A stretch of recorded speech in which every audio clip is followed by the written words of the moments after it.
Hello guys. Good morning to everybody. Today we have a very interesting topic. What Americans get wrong about Ukraine?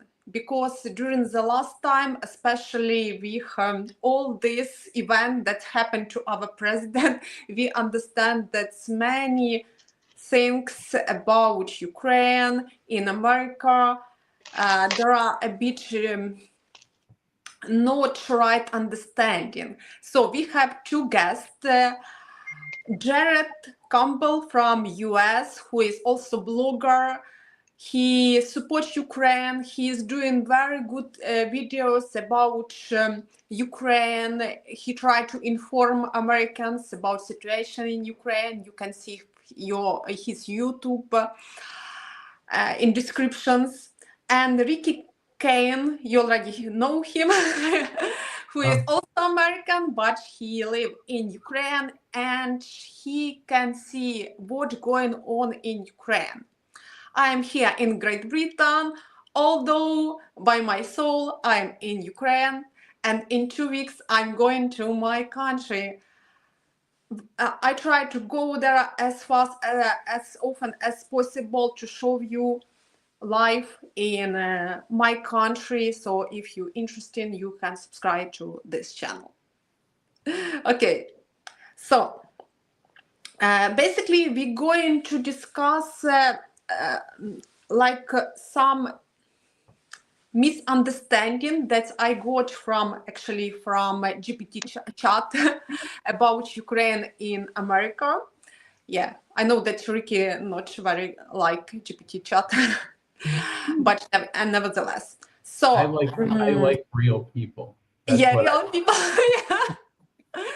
Real people are more fun. But you know that I now cannot see my life because without GPT chat, because it helped me make description for my video with all the information gathering together. Probably Jared also used GPT chat. It's helped a lot to bloggers as us, I think. So the first question is all the Ukraine in the war zone? Have everyone fled the country? Is daily life in Ukraine is completely in-house? This topic I got from one of the video that I think Ricky sent to me. It was video from Voice of America about remote town in western Ukraine where all young people gone. Some of them were killed, some of them went to front line, some of them fled, and the rest that stay there are unhappy and uncertain, and their life is destroyed, something like this. So the journalist who wrote this, young boy Chuck, he is from Brazil, I think. And he told that this town called Makiv. I tried to find this town, but really it was very difficult. I found just village that's called Makiv. I think somewhere in Khmelnytsk region. Yeah, so this is, as I understand, this is just village, and this village was not rebuilt from the Soviet time, because actually many towns in Ukraine are very good conditions. They are rebuilt during Ukrainian independence during 30 years, but this village really look very dark, very damp. They have the journalist showed something like the Palace of Cultura, some art house, and it was in very bad condition. So I think this is kind of manipulation, because in the same time he can show some nice town in Ukraine, like my town is really nice, although this is post-Soviet, yeah, but it have very good architect, and it's last time it have a lot modern equipment. So and in the same time, one of my follower, the lady, wrote to me, that's Irina, I found your videos are very useful because you show that Ukraine, not all Ukraine in the war zone, many people just live there. She wrote that before I see your video, I thought that all Ukraine is ruined in house, but now I understand that there is life. So as I understand, there are a bit of problem about what's going on in understanding in Ukraine. What do you think about this, Jared, from your side in US?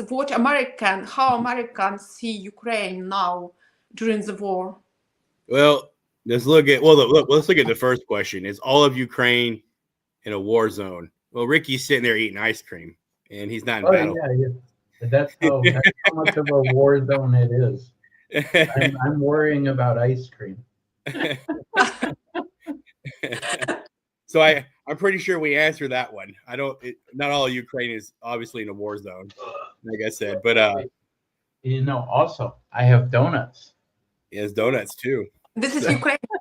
It's a donut. So it's all the evidence that in Ukraine we still have production, everything going on. Well, I think it's a given that I think people can adapt and learn to adapt even in a war situation. I mean, I can speak from experience. Being when I was in Iraq, the Iraqi people, they learned to adapt when we were there. And not everywhere in Iraq was plunged into a war zone. I mean, people still lived their daily lives and kids went to school. Does that make sense? So I think that is all of Ukraine a war zone? Absolutely not. Now, how some Americans see Ukraine, I think the perception of Ukraine is scattered in America. I would say that there's people who don't know what's going on in Ukraine at all. There's people who invest a lot of time in knowing what's in Ukraine. I think I fall into that category of Americans who invest time trying to understand what's going in Ukraine. Then we have a group of people where I see them, they follow whatever political affiliation they follow. And so they'll take the belief. So if you have people who follow Trump, they'll follow what Trump says about Ukraine and they'll follow it. And then the people on the left here, they'll follow what the left says about Ukraine. So you have all these different categories of people. And a lot of people do believe that Ukraine is ruined. There's a lot of Americans who believe that all of Ukraine is in a war zone. So I think that has to do with perception. By the way, the Voice of America, is it state? Is it state like newspaper? Yeah, it's government run. Yeah. Government, yeah. Because I also have seen last video from Voice of America about all the situation. And the last video was like Ukraine bombed Moscow. It's happened like 2 days ago.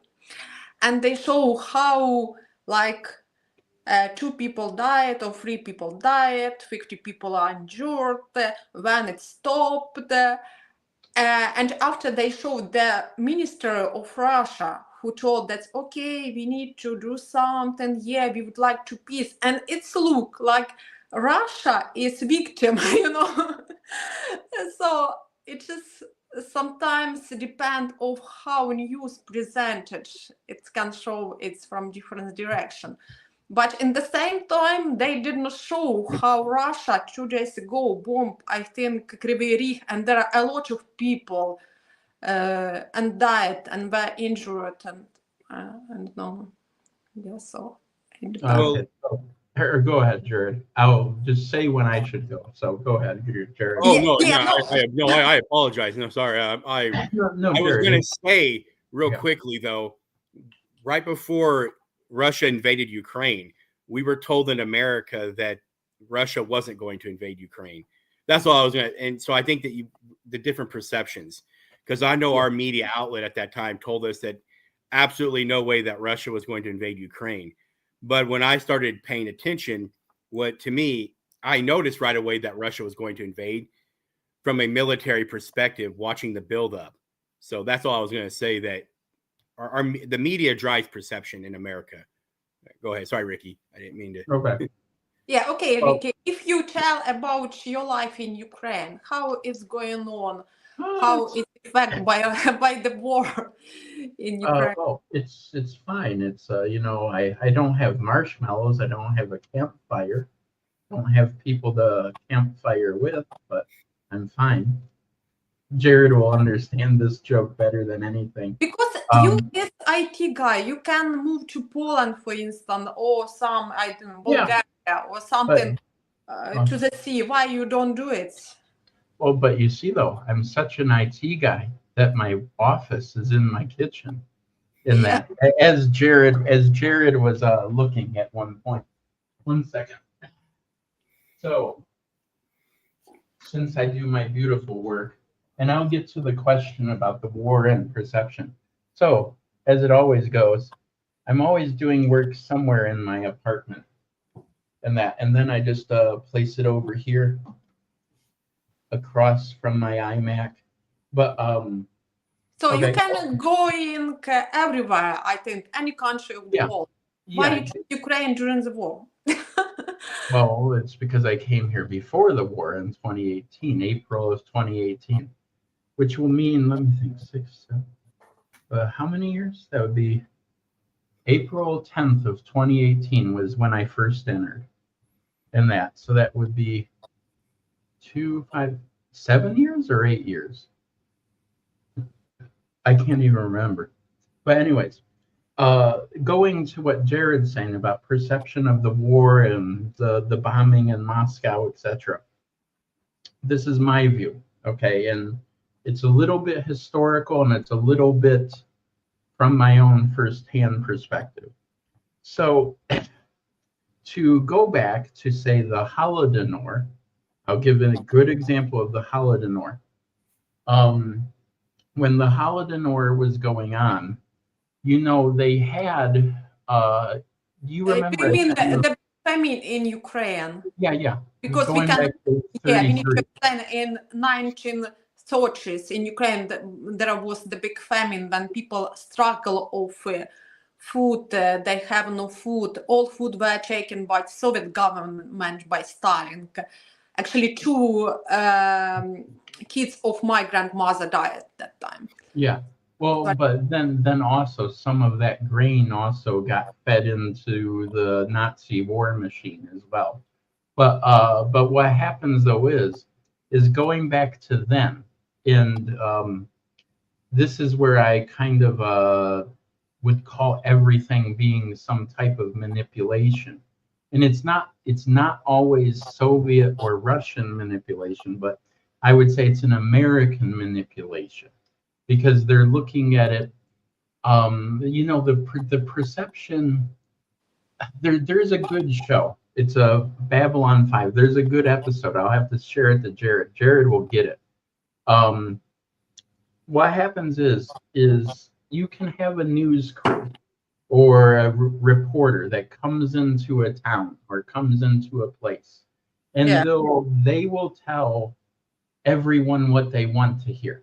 They'll say all the sweet lovey-dovey things, and I like Ukraine, or I like this, or I like Sharm el Sheikh, or whatever, and to win the people over, to get the interviews, to get the people talking. And then what's weird is, let's say like 3 months later, 6 months later, a week later, whenever they do their post editing and all this stuff, they cut the clips, and that they cut the wording and they cut the clips, and they basically, you might have an interview that's 1 hour, but they'll show 5 to 15 minutes, and they'll cut everything all around, and the message will be different. But again, going to history, it was the Nazis that were very good with radio and television back in the day, because they were very good at understanding how to communicate with people. And I believe that a lot of that got passed into the US, and that either because there was some Nazis that ended up migrating to the U.S. because they were deemed essential in that, because they were better than the Soviets and it was better to have them. But von Braun is, Nazis moved to Brazil, some there are to Latin America. oh yeah, but the U.S. the U.S. stole the smart ones, like von Braun, that did the rockets for NASA for us to go to the moon and that. But regardless, is a lot of like the intelligence, a lot of the smart people ended up in the U.S. as it usually is, and in short, I think it gets misused. The idea gets retaught, and then it gets misused and turns into a manipulation. So, like, again, like when they do this post cutting and editing, what ends up happening is you can sit there and know exactly what you said, but when they broadcast it, they will reword almost everything you say, and they'll cut it into a different clip, and it'll make it sound like you meant something entirely different than what it was. That's the first part. The second part is in the 30s, going to the 30s for the Holodomor. I learned about the Holodomor probably like around 2008, 2009, and that when almost no one knew about it. In that, and it was because, again, I had an interest in history directly. But what happens is, what's very different and strange is it was the New York Times, and I know whether it's Russians, whether it's Belarusians, whether it's Ukrainians, Latvians, etc., they always love something from New York or California because that's what they see of America. But what happens is the New York Times, a very big publication, still a very big publication, at the time, basically said that there was no famine in Russia. When they said there was no famine in Russia, they also meant Ukraine and everything else. And that, if you remember, I sent you a few links to it, Irina. Yeah, I think. Yeah, it's a total different perception.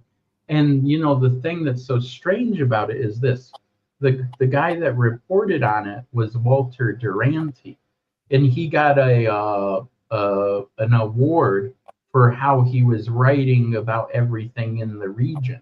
And he was traveling all around Ukraine and Russia and Moscow and everything. But at the end of the day, the British reporter, which was some Mr. Jones guy, reported it correctly in Britain. He reported it as he saw it. But the American reporter reported it entirely opposite. That's what makes it very interesting. So the British got the real story. The British press and all that got the real story. And the US got a manipulated story in that. And it was also known later that Duranty was more liking of communism and everything else. But even to this day, the New York Times still denies that the Holodomor occurred. They stand by their original reporting. It's a thing. It's really a thing. And it's just one of these things that, let's say over 100 years, 200 years, doesn't matter about the amount of years, the perception, whatever was said about this place or that place or this place or that place, becomes a stereotype inside of the US. I mean, like Jared could name like 50 stereotypes about Irish or Germans or Mexicans or Canadians just as well as I could. In that, now some of it might be like 10% true, but it's like 90%, well, figna, or just a bullshit. It's a complete bullshit in some ways. And you learn that when you travel, you realize what's true, what's not true. But there's so many things between, like when you're saying that how Moscow got attacked, I can imagine the perception from the reporter is, look, chaos, murder, death, destruction. It's like a natural disaster. And We look, need to stop this war. well, but it doesn't matter. They want to capture. It's something about the psychology, like the crowd psychology, in that it doesn't matter if it's Ukrainian, doesn't matter if it's Russian, doesn't matter what nationality it is. They want to capture the reader's psychology of, oh my gosh, I'm glad that I don't live there. Or, oh my gosh, I can't believe those people are going through a hard time. And going to, let's say, Soviet Union times, and Jared can correct me with what he grew up with, but the cliche thinking of what was Soviet Union or USSR was, look, there's this huge blob from the GDR, which is East Germany, all the way to China, and it's one landmass. There's no Ukrainian SSR, there's no Latvian SSR, there's no Belarusian SSR, there's no Russian SSR. It's just USSR, or it's Soviet Socialist, or what was it? Soviet Socialist. Oh God, I can't remember. Yeah. Anyways, but it was just lumped that way. And then Million on socialistic countries, I think. yeah, but they never differentiated what was the republics inside. They never taught them. And then on top of it, like whatever, say Stalin or Brezhnev or Gorbachev. Well, Gorbachev, it was different because they started to bring cameras in then. But between the times of Brezhnev to Stalin to Khrushchev, they never showed any video, whether if you went to school or looked on the news or whatever. They never showed what the Soviet Union looked like inside. They never showed it in America. I can't find it. It doesn't exist. So, as playing devil's advocate, when, say, Tucker Carlson goes into Moscow and into Russia, and he goes like, well, what the hell is this? And it looks so new. Everything looks so nice.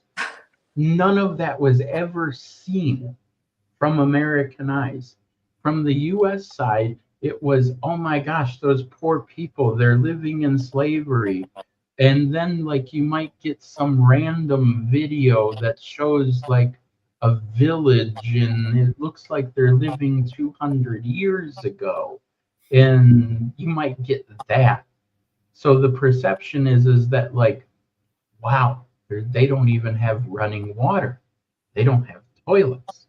Do they have electricity? And that it's a whole manipulation. And this is my opinion over my 8 years of being in Ukraine, is if Americans really understood what was outside the U.S. and that what, by traveling, by talking to people, by comparing, they wouldn't stay in the U.S. They would leave. And if you look at all the news inside the U.S., Jared will understand this again because he's living inside it. If you look at all the news inside the U.S., whether it's what's her name, Holloway, Natalie Holloway, that died in Aruba, right? Mm-hmm. And all, like, there was a beautiful girl like 20 years ago that she was on a tour thing with her class from school. She disappeared. No one found her body. But Aruba is owned by the Netherlands, and, like, basically she was seen with this Dutch guy, disappears, and then she's basically murdered. But there's a fear apparatus that basically says, if an American leaves, it is dangerous. You will get killed. You will get a ransom. Something will happen to you. There's the hostile films, which is basically they'll harvest your organs and kill you for fun. I mean, there's so much. It's a cultural clamp inside of America by perception that essentially anything outside the U.S. is shit. That's essentially the idea. And yet, I don't have any missing eyes or arms. I think we had opposite opinion.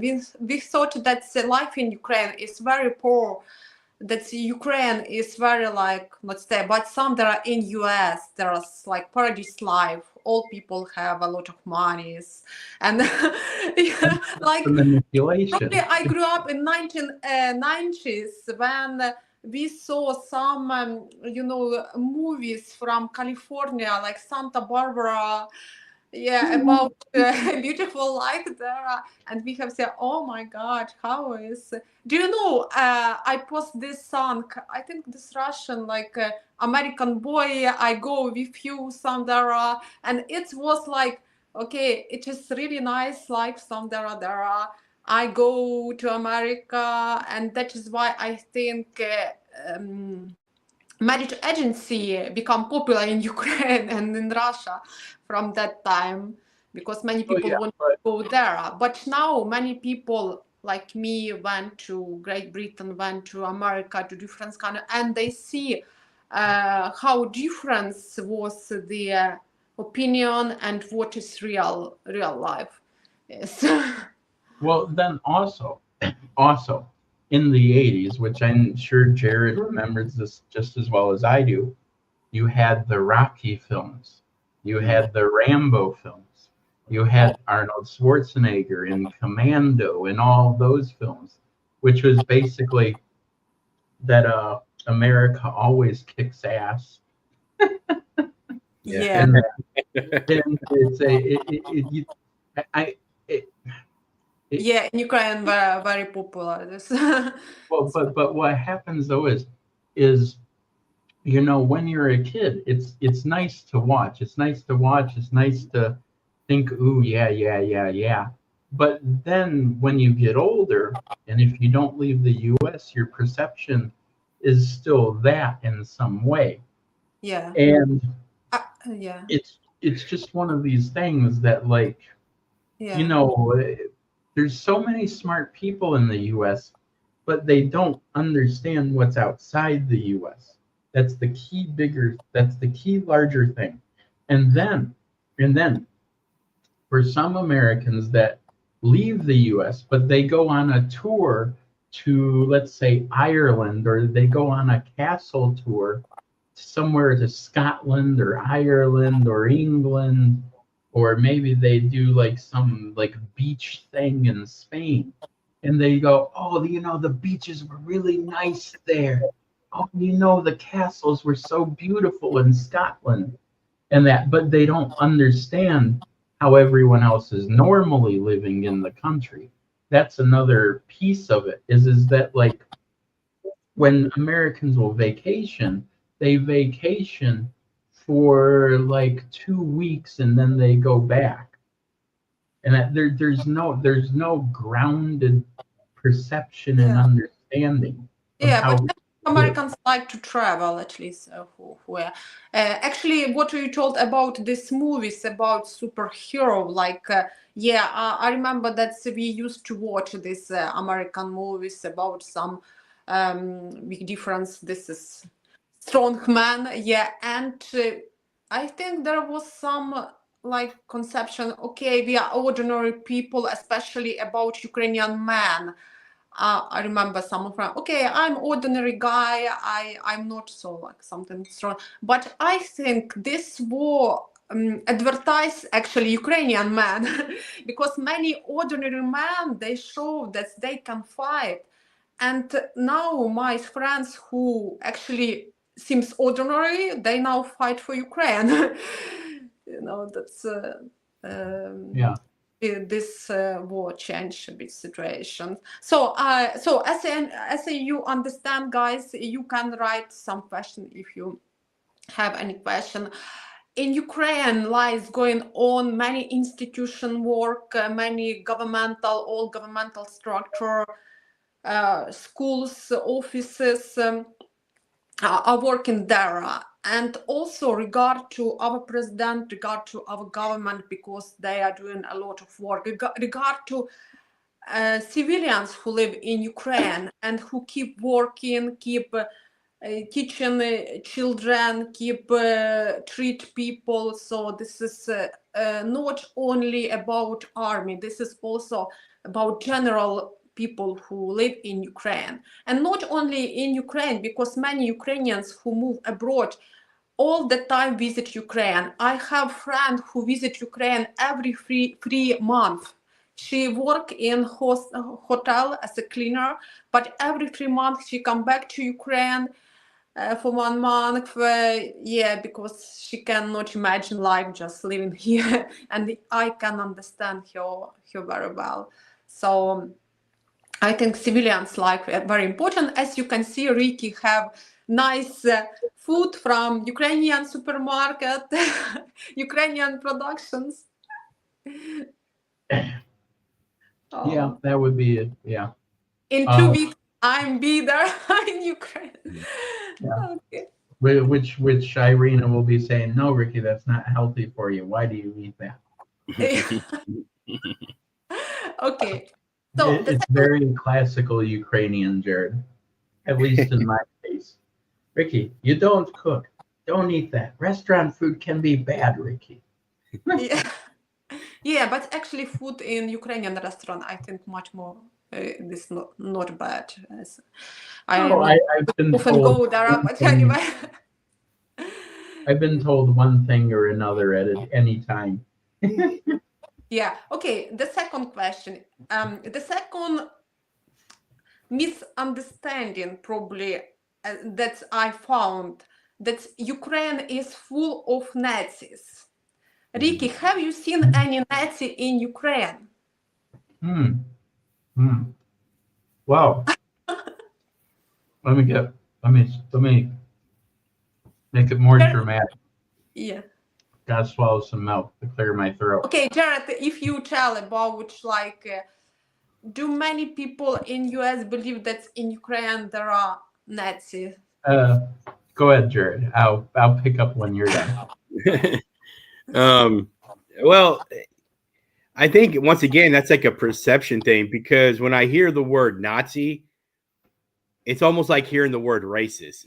They seem like they're universal terms that everybody uses against everybody. In America, Nazi is used so much. You know, it's and I'll give a little bit of background. Conservatives will use Nazi against liberals. Liberals will use Nazi against conservatives. Oh, yeah. And so when I hear that term, it seems like it's universal.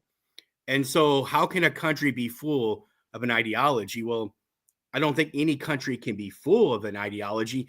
I think the ideology can be in a country. The U.S. we could find traces of that ideology. Probably obviously Ukraine, Russia, Germany. I mean, I think Nazi is an ideology, and I think it can be found anywhere. But when I see Ukraine is full of Nazis, I don't think the whole country is full of Nazis. But it doesn't mean the ideology doesn't exist.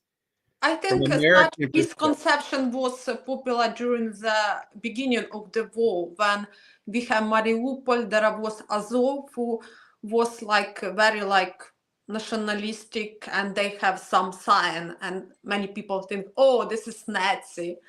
One lady who I met here in Great Britain on the bus stop, she told us, where are you from? I told that I'm from Ukraine. Oh, there are a lot of Nazis. I have seen guy with difference, yeah, drawing on his body or something like this. So I think this like misunderstanding. I don't know about US, but I know that in Germany, Nazi symbolic is forbidden. Even if this is historical item, it's you cannot like sell it or show on the public. Yeah, I found can it- vouch for that in yeah, some way. I found it's from my tourist who came to Ukraine and he wanted to buy some stuff and he was impressed that in Kiev we have ancient market and there are a lot of different old items, also like German soldiers, different equipment, clothes. You can buy it just freely. So for him, he does not understand. So Ricky, have you seen any Nazi in Ukraine? Well, well, I also do know a certain word in I don't know if it exists in Ukrainian, but I know it exists in Russian, which would be nashi, which means together, correct? In that, because there's a nashi organization that's in Russia, which is like a little bit of a youth movement. You know what I'm talking about, Irina, right? Yeah, but is it seems like a Nazist organization? No, but you could say that it's like a group thing, like a 1984 group thing. But But let not me. in Ukraine. We are talking about Well, Russia. yeah, But in yes, no, Ukraine, have you I seen know. somebody like I just wanted radical? to Yeah. compare. I wanted to compare for a second. So you mind if I share my screen in that? Because I can give a nice little show and tell Yeah, of a yeah. counterpoint. So once I have a book, it's not in Ukraine, it's in the US. And then I scared Jared by showing him books. But anyways, one second. Let me share my screen to a certain tab.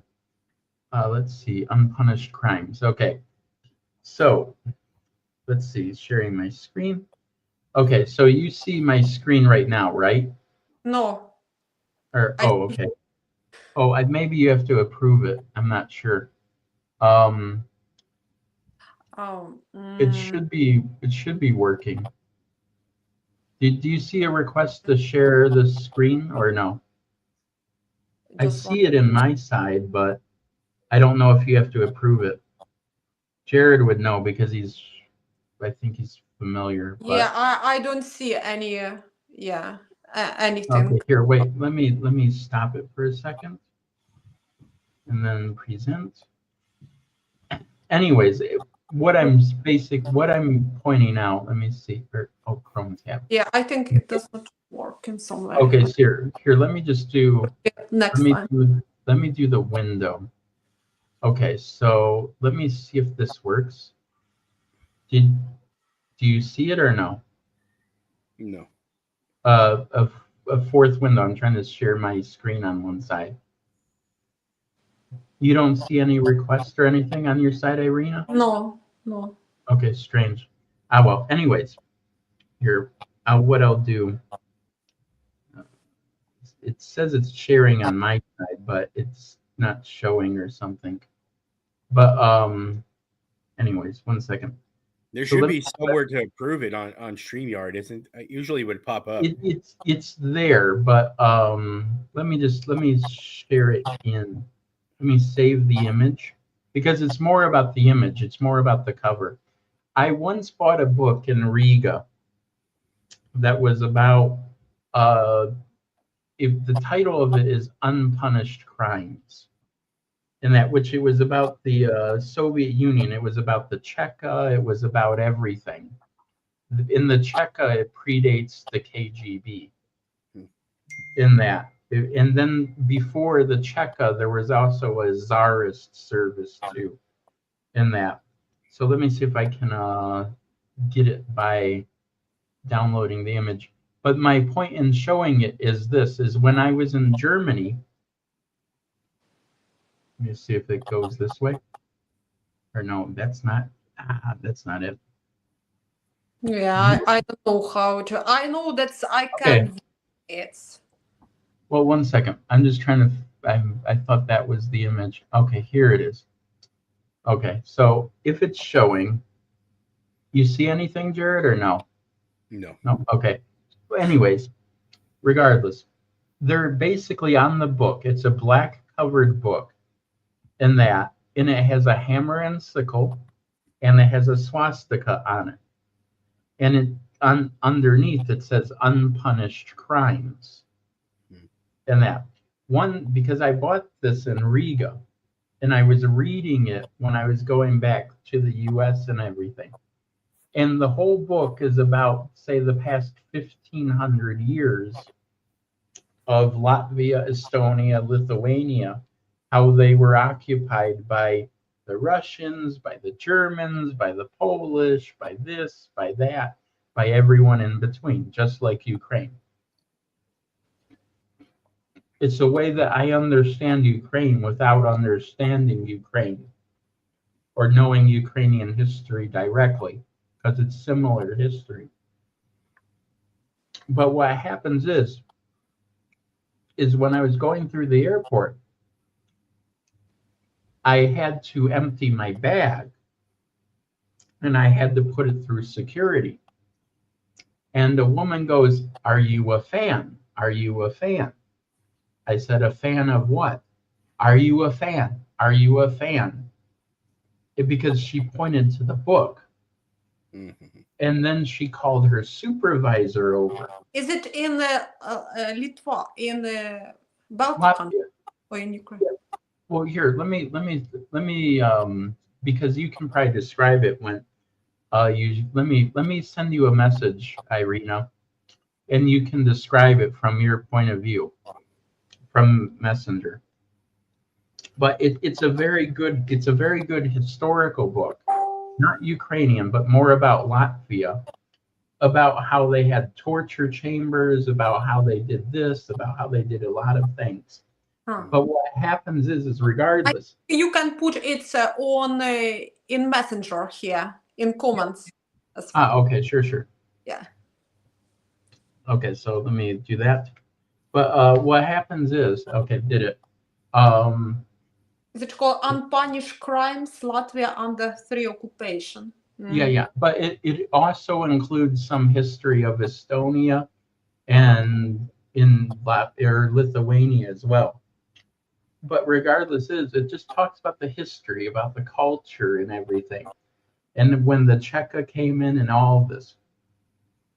And in Germany. As I understand that's the cover means that it was under occupation of Soviet and under occupation of Nazis, because here symbol of Soviet Union and also symbol of Nazis. And they did some history back when it was Swedish and everything else too. But what happens is it talked about how the culture was being repressed one way or another from one culture or another culture or whatever. But when I'm going through the airport, they stopped me in the line over this book. In Ukraine or in Latvia? No, in Germany. In Germany. Okay. And that. So again, if let's say you wear something that has a swastika or a hammer and sickle, you can get questioned in an airport about it. And that. But what happens is she calls the manager over, or her boss, and I said, "I don't know what's going on." She's asking me, am I a fan? In that. And he just let me pass through. But she followed me. She followed me past security, constantly going, "Are you a fan? Are you a fan? Are you a fan?" And she was working in the security, for checking luggage and all of this. Yeah. And that. But it was a true little case of a situation that had happened. And I didn't think about it. I understood there was a forbidden thing about swastikas or talking about it, because I had a friend that told me this when I was 16. But I didn't think about it in the middle of an airport and whether they're going to say, "Are you a fan?" or "Let's confiscate your book that you bought in Riga." And it's actually about all the bad things that Nazis did. I mean, they could have opened the book and saw what was the point of the book. But regardless, it's just one of them things. As compared to, say, is there Nazis in is there Nazis in Ukraine or Russia or whichever? Um, you know, like there's a lot of these. Again, I sent this to Irina. I think I sent some of it to Jared at one time. But you know, there's again, it's a perception, and I think it's about giving a fear.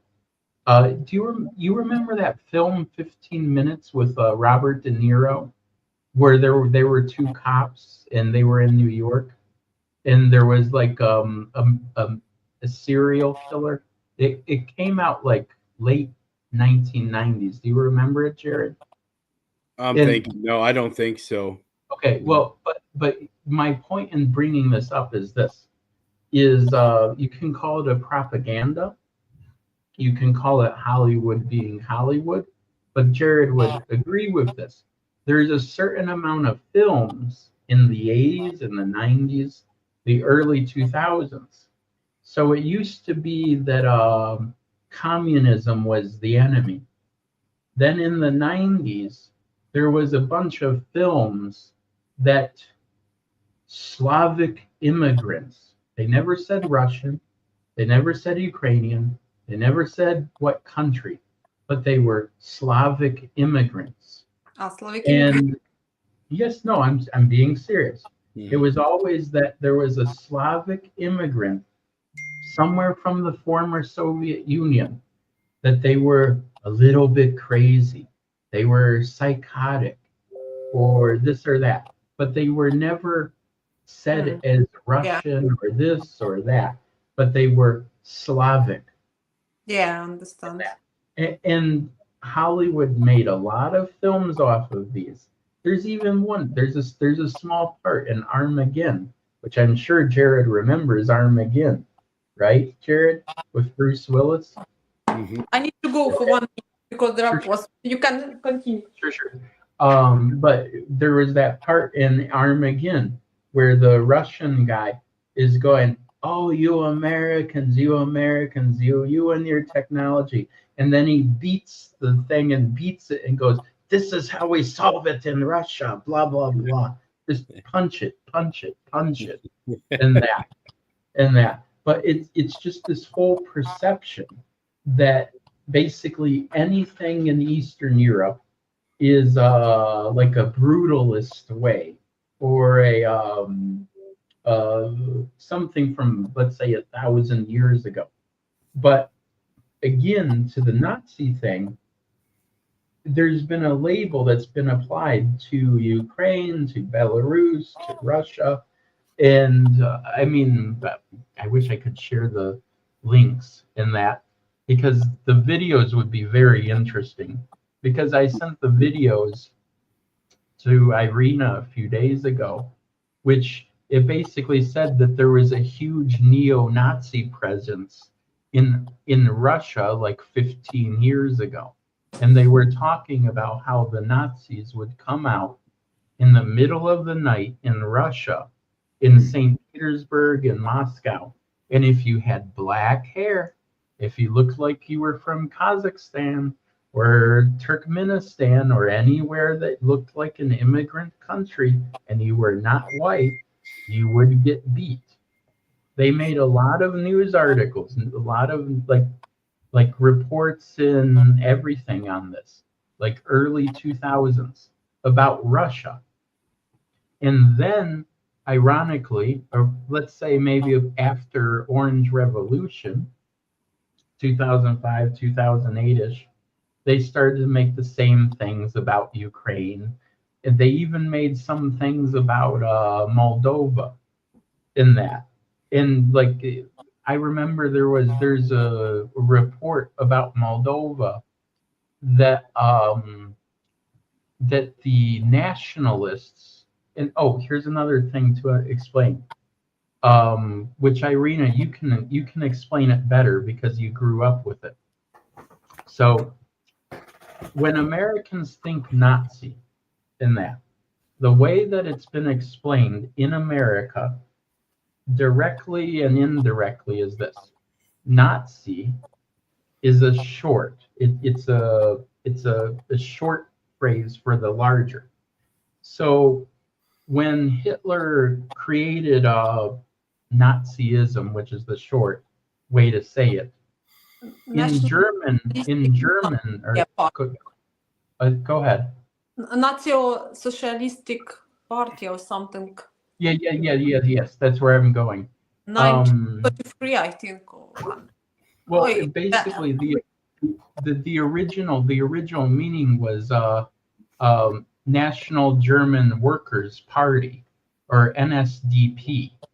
That was the political party's name. It was National Socialist German Workers' Party.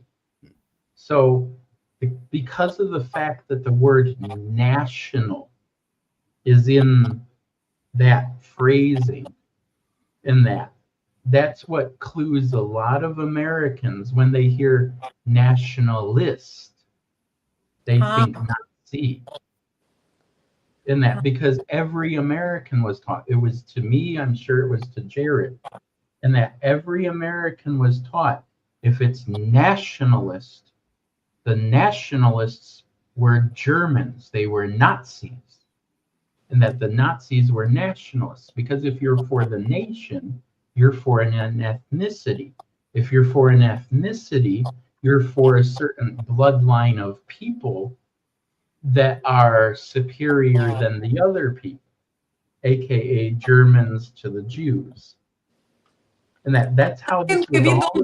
Yeah, I think in Ukraine we don't think like this, because No, Nazi associate with Germans, with Hitler, and nationalist.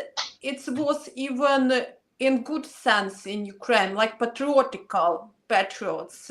Yes, but it wasn't explained. You know the discussion about Stepan Bandera, who is considered as very nationalistic, but actually Ukrainians consider him as positive, as one of the Ukrainian who fight for Ukraine.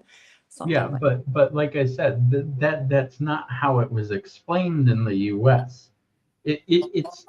Me and Jared talked about this a lot. It's always what I always found was this: is you can have one word, whether it's corruption, nationalist, whatever the word is. We can all agree that we understand one word, but the same one word will have 4 different interpretations to different people. In that, and the Americans will read it one way, Ukrainians will read it another way, but they will never cross communicate and say that's what that means. Then the whole meaning gets lost and confused down the line. And that's where I think the whole meaning gets lost. Is basically Americans I was brought up with it. My grandma was brought up with it. I'm sure Jared was that, National Socialism. And they also explained that communism is international socialism. So the difference between Hitler and Stalin, or Hitler and Lenin, is basically one wanted the globe and one wanted the country. That's supposed to be the difference. One wanted to control the whole planet, and the other wanted to control just his country. To control half of the world as well. But that's the understanding of what most Americans understand. Is it a correct understanding? 50-50. But it's how Americans understand it. So then when they hear nationalist or this or that, it gets retranslated into the head in a different way. That's where the problem lies, in short. Regard to this, I would like to ask, I heard opinion from some Americans that it's not safe to go to some Eastern Europe country like Ukraine and something, because like in Europe, American not very welcome and you can have problem with local people. Did you have any problem with Ukrainians? Did anybody insult you or did something wrong to you in Ukraine? How you deal with local people? Well, only 2 times. It's not like this, but only 2 times in Ukraine out of 8, well, like maybe 4 times. 4 times out of 8 years. And Jared would say this would happen far more in the US. 4 times out of 8 years, one of the times was just 4 days ago. So because of there being a conscription thing going on in that, it only happened twice during the war for me. Like about 4 days ago when I was going from Kyiv to Lviv, and then I was waiting to go back to Kalush, there was a police officer, but he was younger than me. I could see it. He was taller than me, but younger than me. And he goes, document, document, document. I go, yeah, American Nets. And I actually had my headphone in my ear, and I wanted him to like hold something so I could get my passport. And he's like, document, document, document. And I go, okay. I think probably this is one of the guy who tried to get some no, guy. No, it was a police officer. Oh, this is just police. No. It was a real police officer because he had the whole coat and the insignia. It wasn't military. I think he was checking because then he would make a call to someone else. But he had the whole, it looked very much like a police officer outfit. It was like a gray coat and like an insignia on the side. Then he had a hat with another insignia that matched. It looks almost like a cop. But regardless is I'm sure if I was Ukrainian, then he would like radio in or he would give some signal like blah, blah, blah here. But regardless is I have this green duffel bag that I was carrying on my back, and I dropped the duffel bag and I go like, my wallet is inside.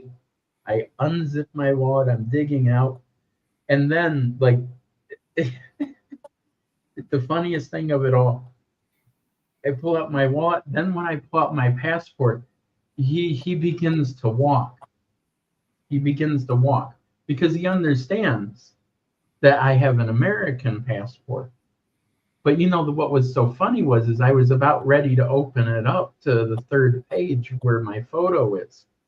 But he didn't want to wait because he knew it was a waste. But the thing though is I said, hey, I got residency too, blah, blah, blah. I was actually just trying to, say like, yeah, I am American. I'm really American. But that was the one time, which was like 4 days ago or 5 days ago.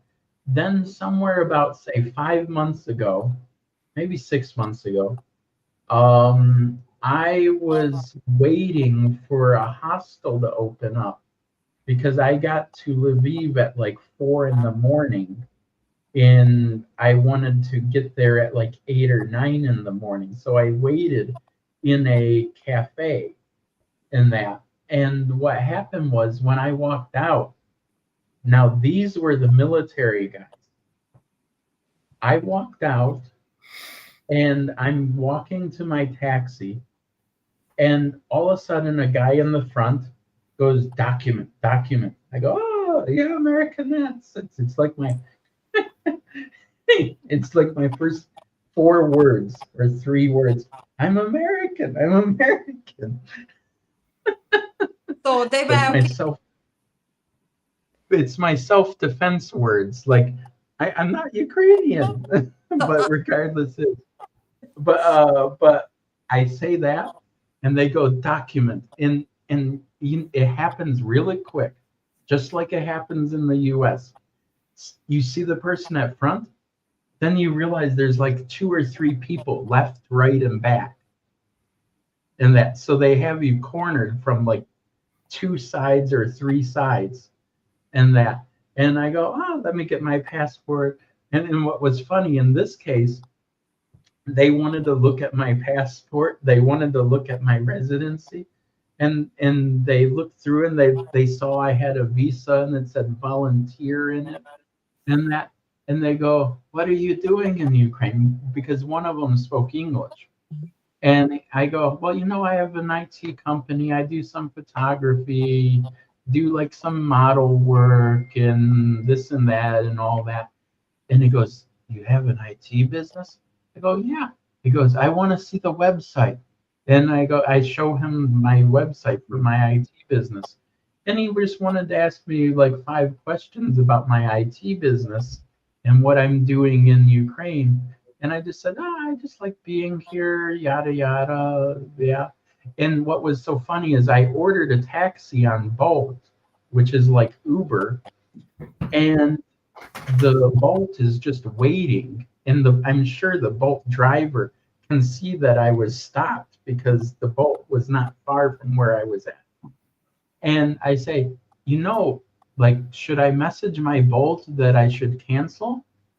Or can I go to my Bolt for my taxi? And they said, it's okay. But they took a picture of my passport and my residency. And they said, if we need you, we'll give you a call. That's what I got. That's what I got. But do you think there are real problem with this police officer? I mean military officers who chase people on the street and try to take men to the war. Have you seen such? No. Well, I have not. I've not seen it directly. Does it happen? Yeah, I'm sure it happens. Yuri, which Jared has spoken to once, who is my lawyer, Yuri once said too that a lot of the time, sometimes those people are drunks and alcoholics, and they just pick those guys up. And that's what Yuri once said, because Jared, I think, asked it once of Yuri.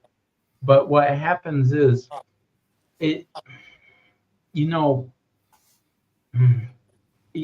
the U.S., the idea of conscription, it's called a draft in the U.S., but the draft got stopped after Vietnam.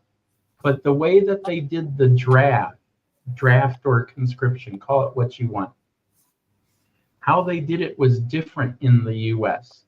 So in the U.S., they did it by your birthday in that for Vietnam. So they would have a lottery when Vietnam, I don't know about Korea, but in Vietnam, they would have a lottery every night. And if they picked a certain birthday, like March 4th or June 5th or whatever it was, everyone that had a birthday on that day had to report to an office for the whole thing. And if you didn't do it, they had your address. They had much more than what the Ukrainian draft people do. They had your address. They knew where your parents lived. They knew everything. They essentially know everything. And also, when me and Jared turned 18, they still have you register for a draft in the U.S., but I forgot what they call it now. But by the way, is it true that in U.S., if you have a Ukrainian flag in Facebook, you can call to military service? No. That's a parody. That's a satire. That was like satire. but it was a beautiful satire. Yeah. Jared, have you been called? Because you have Ukrainian flag, I think. Well, I would be just as bad. It's in my cover photo. But regardless, they call it selective service, right, Jared? Yeah, it's selective service. Yeah, I was about to say it. Yeah. Okay, I couldn't remember the name, but in the USA, now they officially they got rid of the draft because the draft was extremely unpopular due to Vietnam. It was extremely unpopular. You had people going to Canada, like some guy named Bill Clinton and that. But and when Bill Clinton ran for president, it was a big topic of how he fled America during Vietnam. It was a big topic of how he evaded his service, how he was not a patriot for America. Because he did. He ran away to Canada until the war was over. But what happens is after Vietnam, they got rid of the draft. Then they recalled it something else. Now, like when I turned 18 and I registered to vote, in order to register to vote, you have to sign the selective service thing. And that which it asks you, where do you live? What is your age? What is your this? What is your family members? I can't remember everything. It asks you like about 10 questions. And they hold that information in case they need to reinstitute the draft or a conscription effort if America goes to war again and that. But you have to sign it in order to register to vote. Yeah. If you don't want to vote, you don't get to do it. So you're not in selective service. But they do it for every American guy, not for women and that. But it's just one of these things that like this is just for public. That's probably this like against Ukraine. That's they would like to people afraid to put the symbol of Ukraine on their banner or something like this. Well, but also though too, what made the draft really unpopular in the U.S. again, a lot of the times this is American perception from what happened in America. And that when you had a lot of people going up for the draft and the conscription for Vietnam, the people that were getting enlisted into the military were not the best. And they were not all normal in the head. Like, there's a lot of documentaries that people that were like a little bit psychotic or they liked to kill, they really were disturbed in the head. And they ended up in Vietnam and they just felt like, oh, I can kill anyone here. And they liked it. And there was even some stories where in Vietnam that some American soldiers, small groups, would go into some Vietnamese village and they would just burn everything to the ground, even if it was just normal Vietnamese, not if they were soldiers or not. In that it's this perception inside the U.S. that basically that there is just like if you force people to go into the military, it doesn't bring out the best quality. It brings out a lower quality, and people go like a little bit crazy or a little bit nuts and everything else. But like John Kerry, when he was running for president in 2004, before he became Obama's little administrative guy, and then Joe Biden's administrative guy, what he got famous for before he was a senator, he gave a speech in front of Congress in the 70s, I think. And he said, all of us, and it sounds really bad, but because he was in Vietnam, he said all American soldiers burned every Vietnamese village. We burned people, we killed people, we raped people, we did it all. And he was saying that for every American soldier. and he testified to Congress saying that. And then when he ran for president in 2004, that came back to haunt him because he was saying that he's so pro-American, but like 40 years before, he's basically saying, you know, we're all mass murderers and we kill people and all this.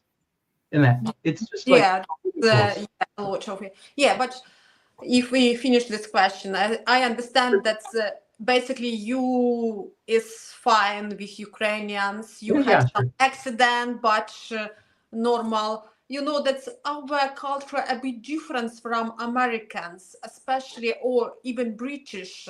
Here in Great Britain, you have to be very polite, especially in shops. If you is sales assistant or something, you should to be very good with people. But in Ukraine, even till now, people sometimes like not very polite or sometimes a bit rude. But actually, this is okay. Yeah, this is some many people just show their emotions. So I don't know. Oh. Yeah. So if we are going to next question, is Ukraine corrupted country? Because there is some propaganda that Ukraine is very corrupted, Zelensky government is very corrupted, they took all money from US and spent there for their needs. What do Jared, what do you think about corrupt in Ukraine?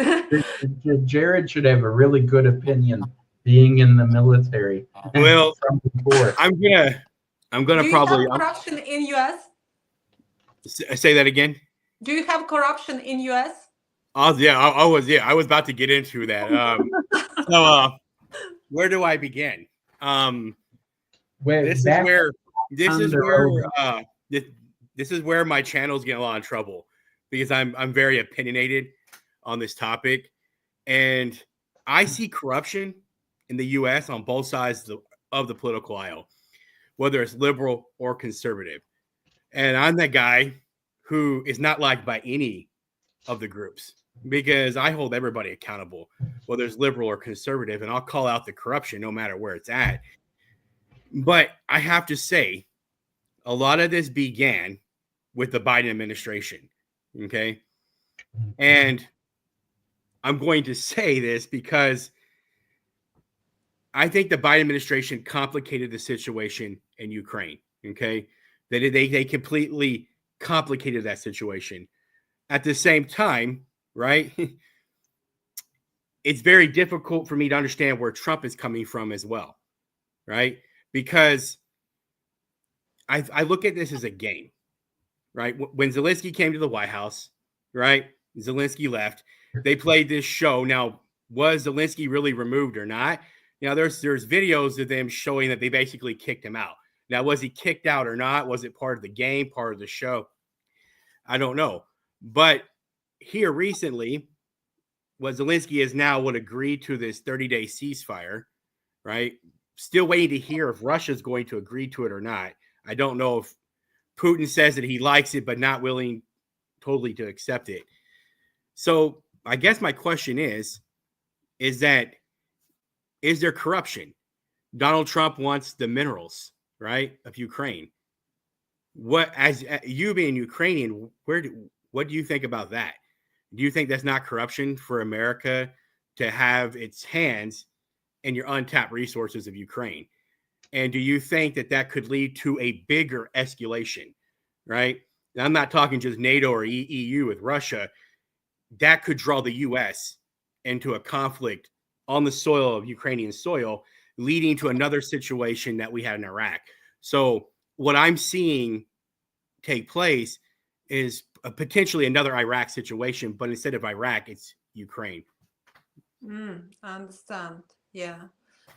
No, actually, I'm not very like in this in this political or stuff what they going on.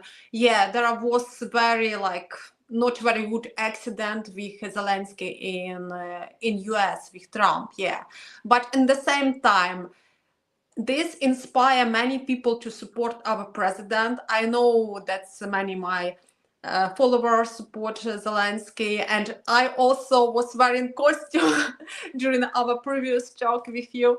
Yeah, and a lot of people actually started to support Zelensky and show their support. I know that's many volunteering group from my village. They actually support and show it's yes. So I think this is like inspire people. And even have you seen Putin? Like yesterday, he was in military stuff like Zelensky. He tried to follow him. I think so. It was but I don't know what it was about. Probably this is like some scene or some theater, but because last days they make some agreement with US, Ukraine, US, and it was rather constructive. They were discussing everything, but it was secretly. So I do not know what happened there in US.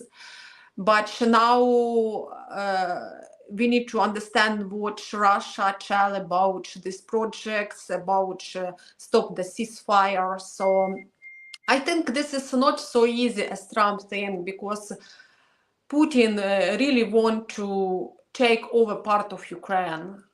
So I think this is not easy. Ukraine has not much choice because we depend of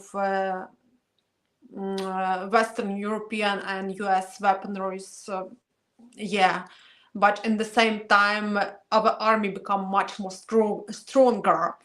And of course, we need a lot of weaponry. So in some sense, we depend of US, I think. So many people actually would like peace, and hope for the peace. But we will see how it's going. Peace is hard. It's a Yeah. complicated process. But I did read a source though. I did read a source saying that if we get involved in untapped resources and the minerals in Ukraine, that would bring in, was it $500 billion a year to the US? So if we're talking about corruption, who is corrupt? Who is more corrupt, Ukraine or the United States? I think it's an interesting topic. Who's more corrupt?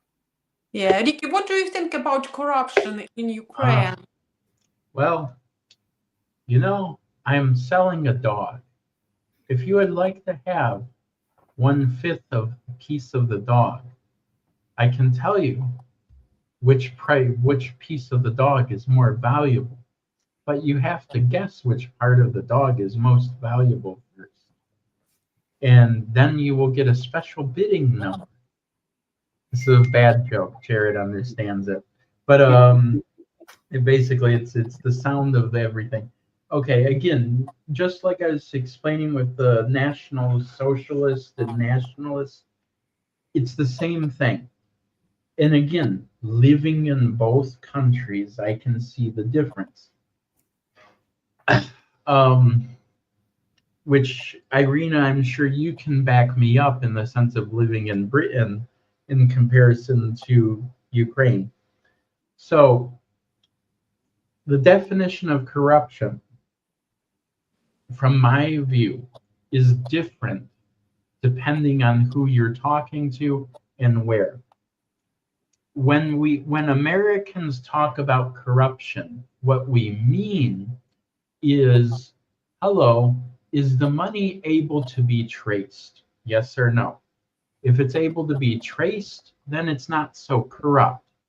If you can figure out where the money went and who got handed it, and then find out who is responsible, that's not a thing of corruption. It is corruption, but you can source where the money went. And that, but here's the thing. In Ukraine, in Russia, in Belarus, anything former Soviet Union, the thinking and definition of corruption is different. So in the USA, any American, any business can donate a certain amount of money to a political candidate, whether it's Obama whether it's Hillary Clinton, whether it's Kamala Harris, Joe Biden, or Trump. They all do it. So in a joking way of saying it, all politicians are whores. They're all prostitutes. All of them. They all earn money one way or another from a very rich billionaire donor, or whether it's a $5 or $10 or $500 or a $500 donation from someone that gave them some money. And now when the politician gets that money to run in an election to get elected, they're most responsible to their donors in the US.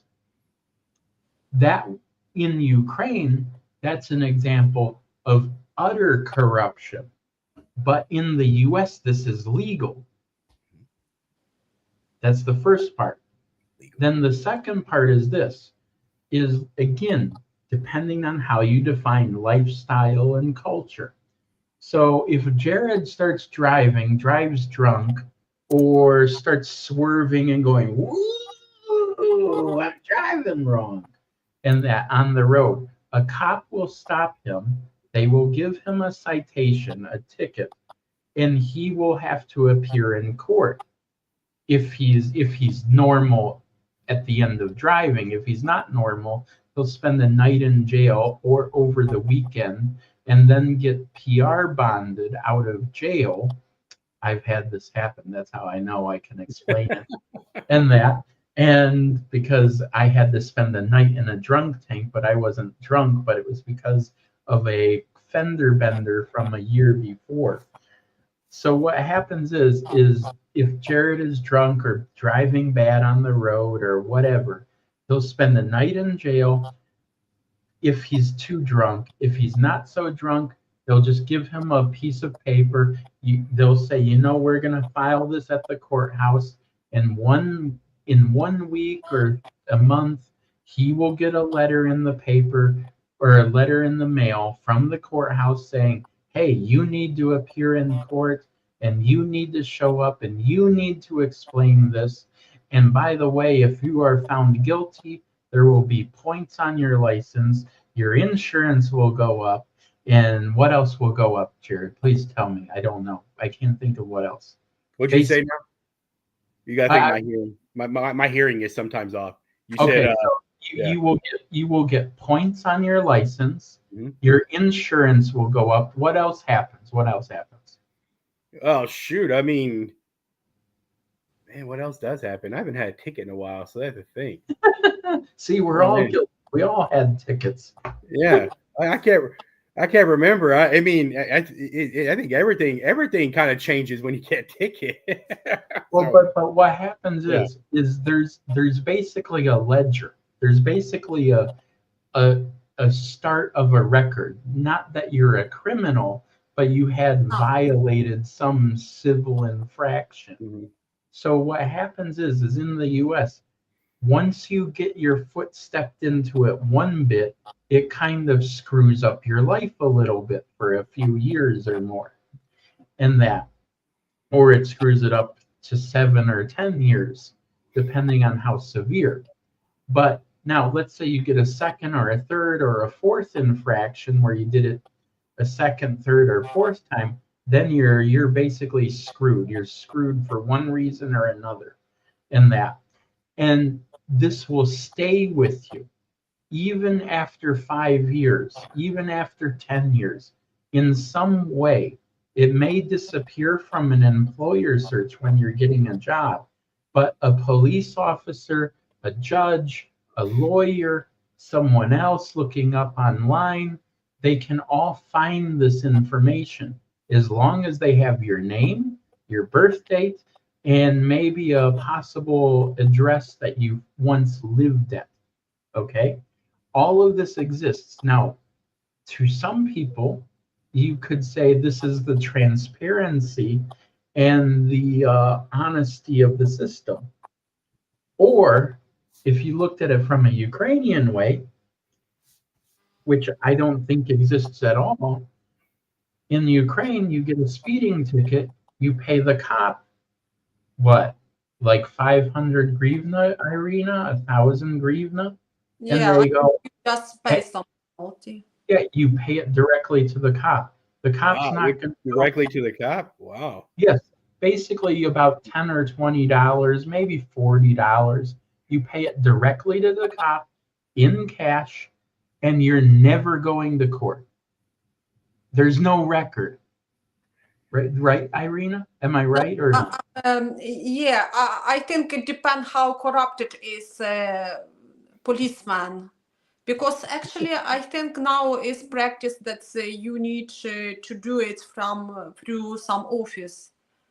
Well, okay, yeah. Not on the Depends on the cop, but you can make some agreement with, you can talk to them, and yeah, this is corruption if you pay them just in cash. but the thing about this is this is if you look at it from an American view, yes, it's corruption, but there's no record. The biggest thing about it is there's no record. So from an American point of view, if you wanted to have a life where the government is not involved in your life, it's not breathing down your neck, it's not on your neck for one reason or another, Ukraine would be more free. It would be more freedom minded because the problem is solved by just paying off a cop in that.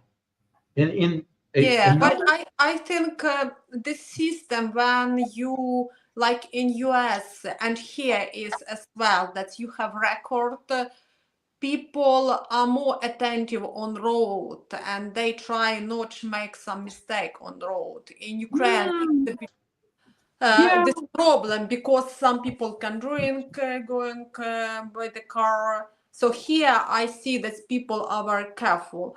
I used to work in probation center as career advisor, and I have seen many people who had some small, like not criminal, but they were probably a bit drunk when they were, and they lost their driving license. Their driving license was taken away for 1 year or 2 years, and they need to go to probation center like once a week and listen to some employment information or some lecture how they need to behave, something like this.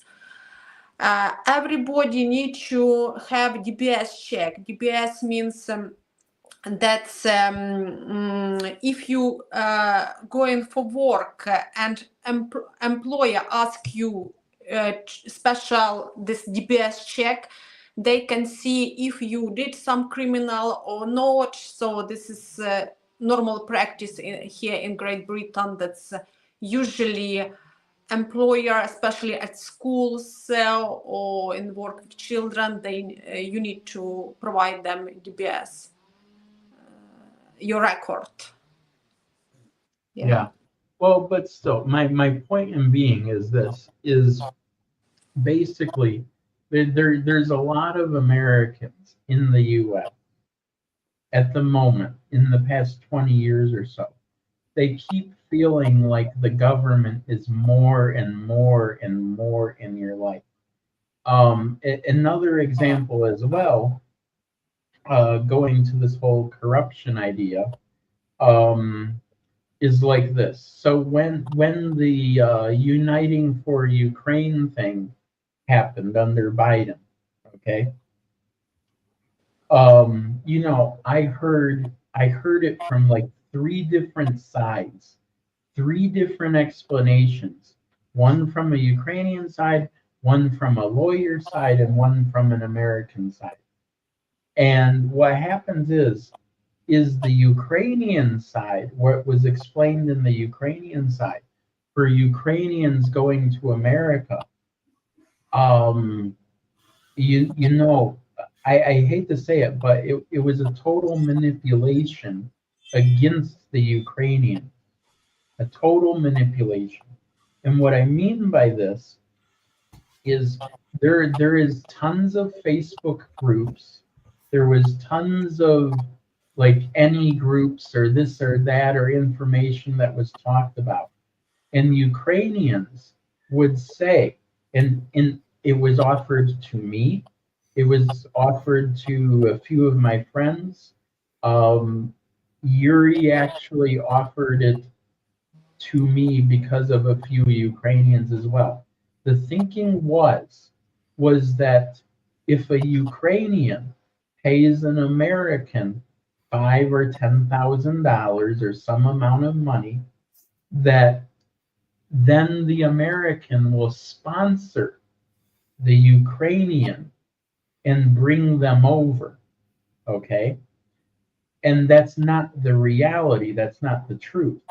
Now, if you talk to an American lawyer, or if you just simply looked on the not the president's website, but like the Department of Homeland Security website, the website would say if an American accepts any money from a Ukrainian or an independent party for bringing a Ukrainian over to to the USA, it's a jailable offense that both people will go to jail.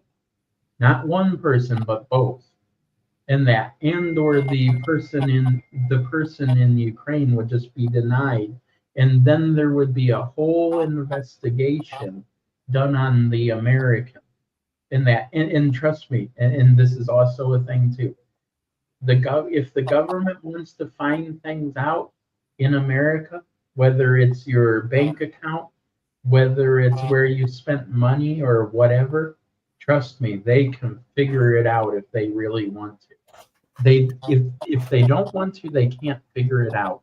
But if they really want to figure it out, and if they want to stick someone with the crime, they can do it very easily. There's all the tools, because the banks have to comply with the government. They can't say no. So the banks basically work with the government. And I can't think of what other organizations that every American would have. But basically, in short, the point is like, for the sense of corruption and the sense of this and that, it's a thing where Ukrainians get told one incorrect thing and they think it's correct. But in reality, it's not correct. And it's not explained, because I had this argument even with Sergey that Jared spoke with, and he kept saying, my brother wants to go to the US, he can get a job, he can get this. And he said he'll give $15,000. I said, Sergey, he can't do it. If he does it, trust me, the government will figure out one way or another how $15,000 appeared in someone's bank account, whether it's the person, his wife, his children, or whichever it is. The U.S. government is good at it because everything is monitored. Ever since the Patriot Act, everything is monitored. Yeah, I understand. Here in Great Britain, also Ukrainians are sponsors, because this program called the Home for Ukrainians. And first time we also live with our sponsor, but they were paid by government. If you have Ukrainians, they get like £500, something like this, from government. Yeah, well, that makes sense. Many British people, they host Ukrainians, and some of them host till now. I think it's useful for them if they have like one person, not the family, because it's too much. But like I know that still now, like single ladies, they stay with sponsor, they work, they don't disturb them, and on the top they get also money. So I think this is well, fine. You know, I know a few stories. I know two girls from Lviv, which I'm sure there was something more than what there was before. But I knew two girls. One is in Pennsylvania, and she got a sponsor, and then she married her sponsor. And then I know another girl as well. And that I knew these girls since like 2019. But I can tell you, like the Ukrainian girls that I know that ended up in the U.S. in that, most of the girls that I know from Lviv or around West Ukraine, etc., I've talked to them about how their experiences in the U.S. and they hate it. They hate it, one reason or another, and that because Do you they mean that they came back to Ukraine? no, they're still in the U.S. because they want to try to get the green card. They want to be able to go back and forth in that. So, but this is the thing. How do I want to put it? Again, this is the question. How much do you want the government to be in your life? Yeah. And it's the same thing, because in order to get the green card, to get like basically resident status or like citizenship status and to be an American, you have to live in America for 10 years. That's the minimum requirement. You can't leave. So once you go into the US, you can't leave. Oh, yeah. You have to live for 10 years. That's the first requirement. The second requirement, and again, the reason why I know this is because I have a Russian client that did the mail order bride thing. She explained everything to me. She explained it all. She's 50 years old. She explained how she came to America in the 90s and she was 22. And then I also have a Ukrainian client that came over in 2008. She explained everything as well. I know this. It's not that I know it. I understand it. But the point is like, like you have to be in the US for 10 years. That's the first part.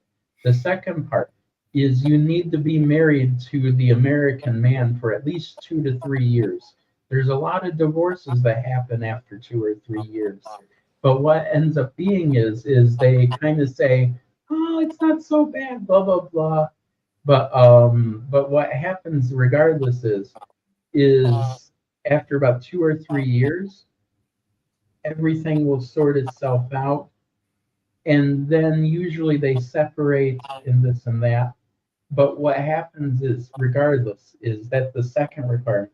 The third requirement in all of this is all mandated by the US government. If let's say Jared wants to remarry, and that, not that he really wants to remarry, but let's pretend Jared wants to remarry.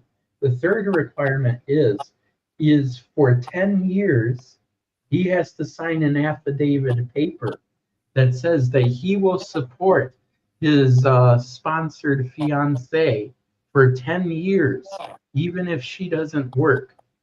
And and if he doesn't, he has a big problem with the US government. A big problem. Because they will immigration will haul him in and question him of, why aren't you supporting your wife that you brought over? You said you would support her. And then the fourth, when they do this whole fiance thing or the whatever, the US government looks through all of your finances on the American side. They look through all of the guy's finances for like 10 years. They want to know how much money he makes for 10 years. And again, this is why I say, in a way, Ukraine is actually more freedom-minded in some sense, because the government doesn't know so much in Ukraine. Hell, the conscription thing, half of the conscription thing in Ukraine has people at the wrong address. They don't even know where they really live anymore. That's another part. And then, like, I'm just trying to think what else besides paying off a cop. And yes, and I mean, I'm sure Irina will agree with this. It's a bad thing to know, but it's true. Let's say Jared beats his Ukrainian wife. Then it goes to court. The fine to beat your wife in court is like $50, or maybe like 3,000 or 4,000 hryvnia. It's wrong. It's really wrong. But the problem is the penalty does not match. It should match. If Yeah. Jared does this in the USA, he's going to jail for 6 months to a year or two. Yep. But regardless, is my Yeah. point. Ukraine still we have problem with human rights. But the point is this: is in a way, in certain situations, Ukraine is actually more like the old USA, like the USA in the early 1900s or the late 1800s, where people could do what they want. They didn't have to worry about government. And well, there's an old saying, but it's usually if a cop comes onto your property, it's still true in the US. If a cop comes onto your property and they're not invited, you can shoot them off if they're there in a bad way.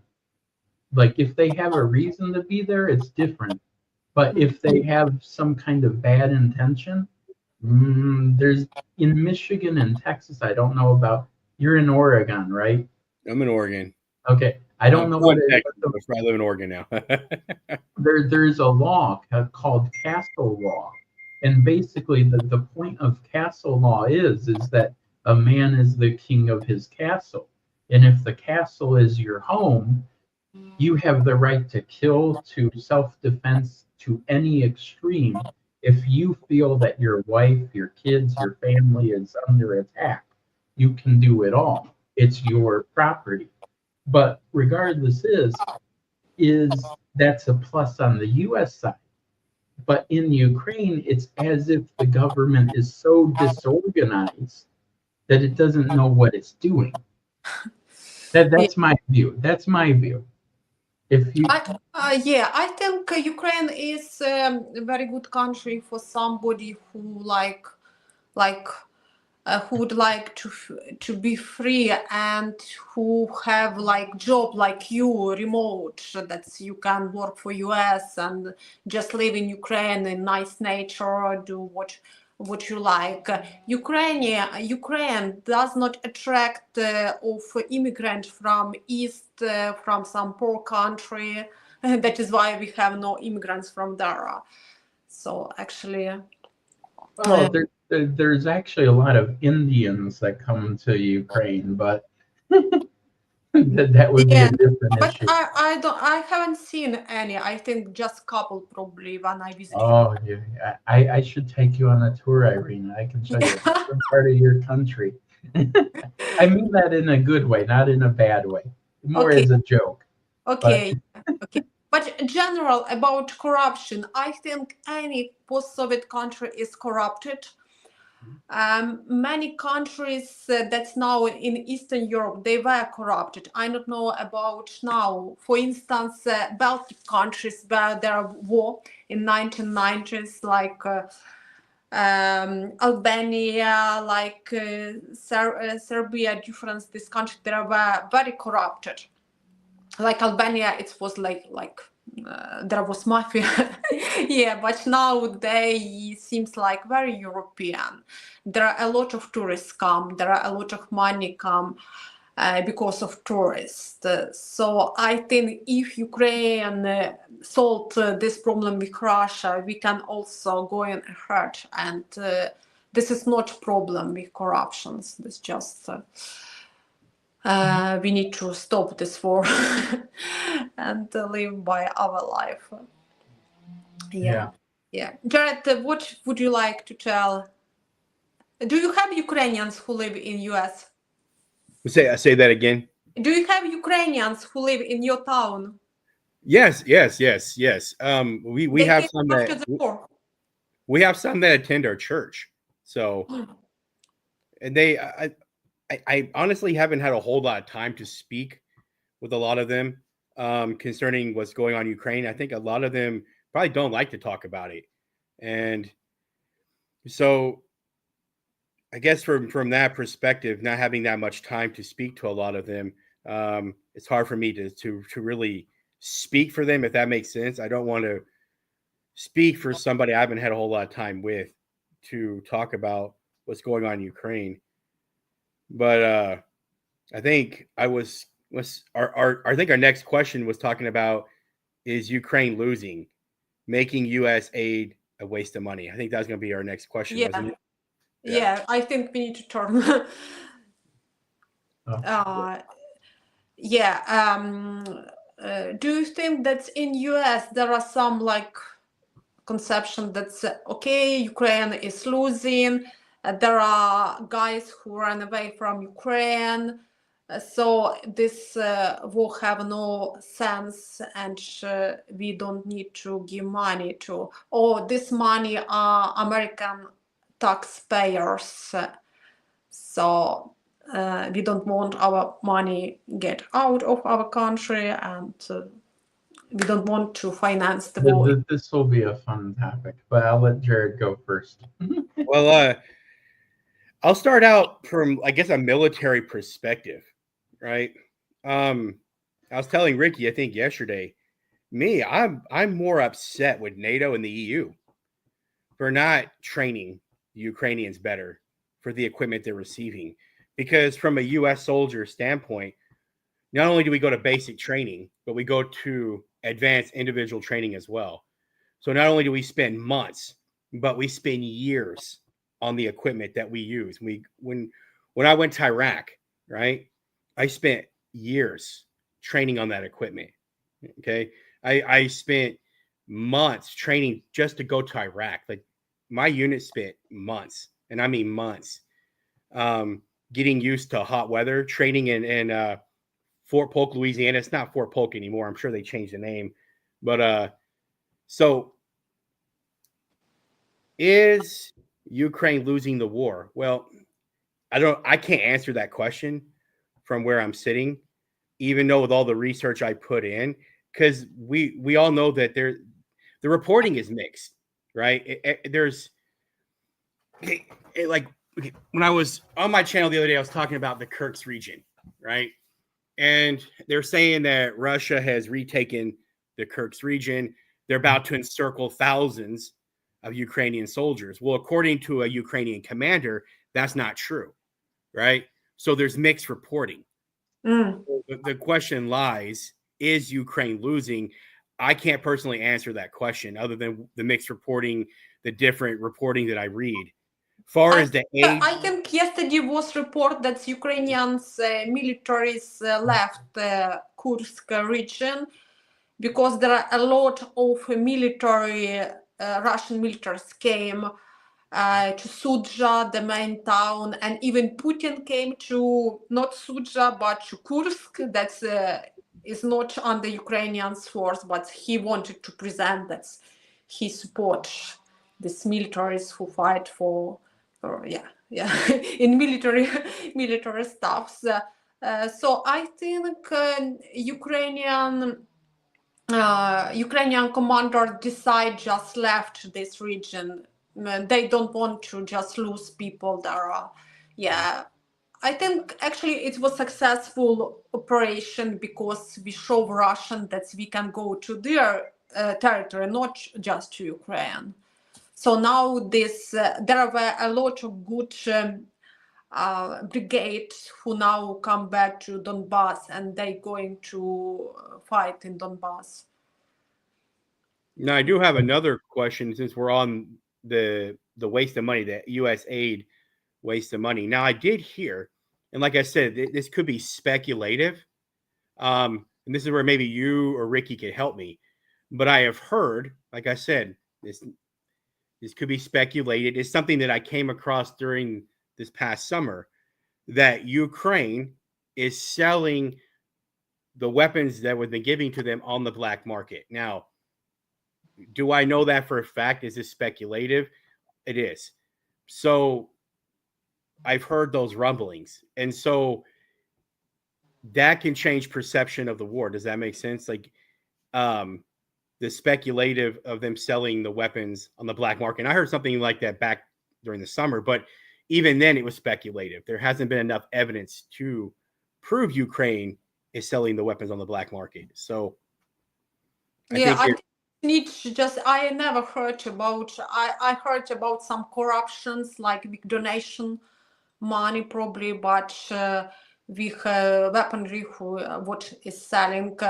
I know that during this war, Ukrainian army become much more stronger and regard because people united together and regard that we got weaponries from the US. Yeah, and I think in general, Ukrainian army used the weaponry very effectively, and because before we had a very weak army, like 10 years ago, before the war, when it started in 2014, it was very weak, and Russia was very interested in weak Ukrainian army.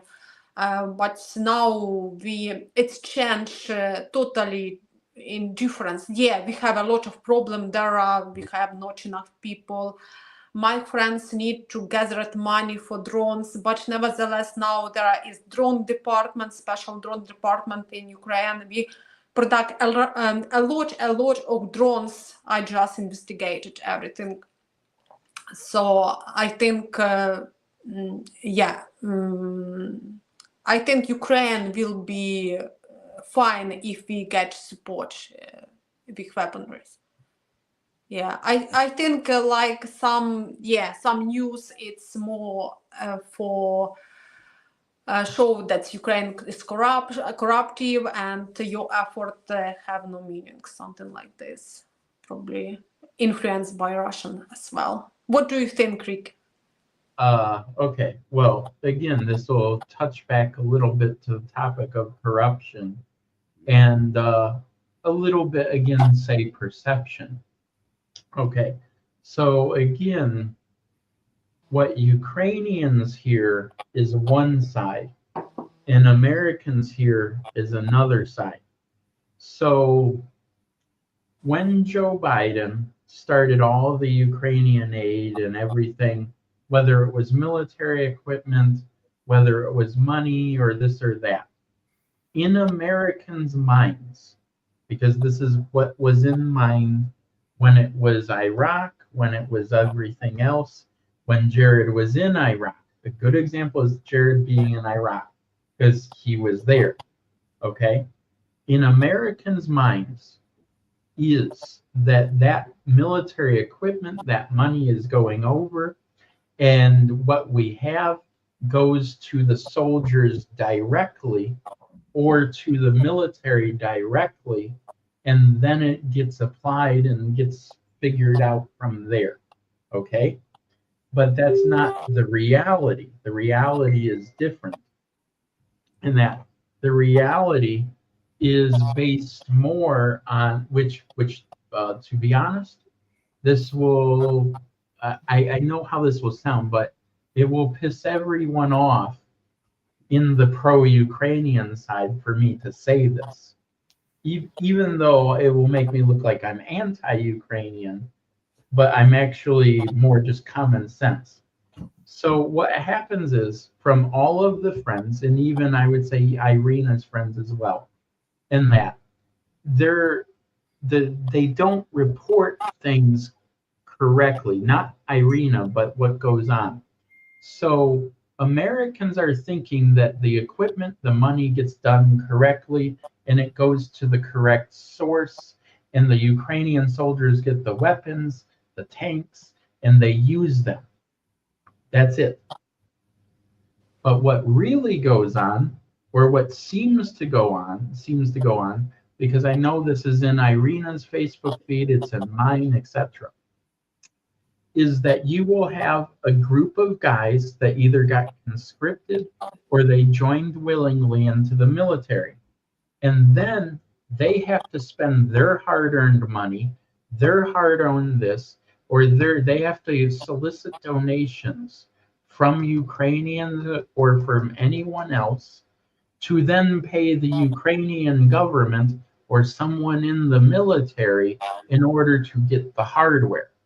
You understand what I mean, right, Irina? In that. Do you mean that they need to pay somebody from government to get the equipment? Or? Well, yeah, even for the fatigues, the clothing, the military. I know that's many militarists they get gathered or buy some equipment by But themselves. the issue is this is the most unexplained thing to Americans. It's not even explained in the US at all. It's not said, it's not mentioned at all. Americans think that all this money and hardware is going directly to the soldiers and they don't have to worry about anything else. They're getting the stuff for free. The As the tanks and government, all of that. yeah, as Zelensky government explained that we have not enough money to support every soldier. That is why this situation. Yeah, or but like people from my village, they need to cook food for front line for guys. I told that's why they are not supplying by food. They told not we cook for. I also sometimes don't understand the situation. well, My see, government cannot well, feed but their soldiers. this is the thing. Americans have this total different reality perception of what is going on. They don't know these stories where, because I have a video from early in the war where a Ukrainian woman explained this and that, and I had her do the video for a different reason, and I paid her money to have her do the video to explain what was going on the front lines, because I know she needed the money for daily life. But what happens is basically, in the US, again, Jared can correct me if I'm wrong, but in the US, there's actually laws. The US military cannot be around civilian targets. The US military cannot be physically present in any civilian structures or this or that. There's laws against it. There's a quartering act. There's a posse comitatus act too. And that basically it means that in the US, the military has no power. They can't be seen. They're not allowed in that. Where usually the US military is the most seen is outside of the US. And that's the irony. And now when you're inside Ukraine, it's a totally different reality. You have Ukrainian soldiers that are living their daily life, but they're right next to a civilian building, or they're living in a residential area, or this or that. That's how this war is totally misunderstood in a short, brief, and a simple way, between the fact that Ukrainians and Ukrainian soldiers have to spend their money in order to get this and that. But the thing is in the American side, Joe Biden says they get it all for free. It's all for free. Everything is for them. We do it all for them. In that, they don't say anything more. And this is where Americans get irritated and pissed off and say, well, there must be corruption somewhere. How are they losing the war? They got so much of this. We gave so much of this. How are they still losing the war? And again, Jared would know better. The US military, how much did we spend in Iraq and Afghanistan? Some people say it was $8 trillion. Or $9 trillion or $4 trillion. And that trillions, yeah. It's so much more of a magnitude of Ukraine. It's 10 times, 20 times, 50 times more than the money that was spent in Ukraine. And yet, if you really think about it in some way, we have very little to show for being in a war for 20 years in Iraq and Afghanistan. And now I know Iraq is in a better position, yes, but yet we have like 5,000 soldiers 25 years later still in the country, in Iraq, in that. And this is what drives Americans crazy, is because they sit there and think, what is going on in the country? We have our soldiers in the country. We have this, we have that. We sent them money there. What's going on? No one can report what happened. And this is what leads to where Americans will switch and say, well, you know, we used to support the war, but now we don't support the war because no one is explaining, well, what happened to this? Where is this? Where is that? Where is this? And that's where the problem lies. Is, again, this is why I always say it's a manipulation. People leave out, if there's 4 parts, then they say there's 2 parts. If there's 5 parts, then they say there's really 3 parts when there's 5. And that's what I really think about at the end of the day. It's a manipulation of all the information that's available, and they leave out certain parts. And that it does, that's again the tragedy, is because it's not explained that either the government is double dipping, whether it's the US government or the Ukrainian government, whoever it is, I don't know. Whoever it is double dipping. Someone is earning money off of free stuff, or supposed to be free stuff, that's arriving, and then they're using that money and then collecting it from people that they should not need to collect it from. That's the issue. That's the biggest issue of it all. And I know I would sound crazy, but you know, if you put Americans, Ukrainians, and let's even say Russians and Belarusians together, just to have a conversation on what each side of each country's government or media said, I would bet you all 3 or all 4 of the countries, the people themselves would say, we haven't been trying to screw each other.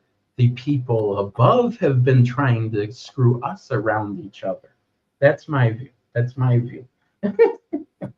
Yeah, I understand. But we cannot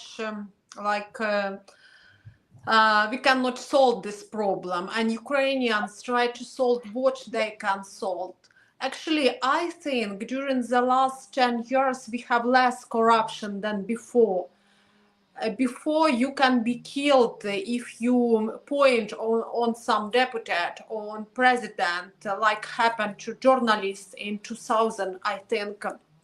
There was killed the journalist, and we think that our president Kuchma, former president, was involved in this, but till now this case did not open. So I think a lot of journalists now started to show different corruptions and different moments that should not be. That is why it's so visible. Probably there is, as you told, that's corruption, but we cannot do nothing with this. So we need what you want us just to stay and complain about government, about corruptions. Some people do it. They just sitting, talking, like on Facebook. But there are many people who try to do something because they see that military our guys need some food, need some military equipment. So they try to do what that's during this 10 years, Ukrainian believe in our own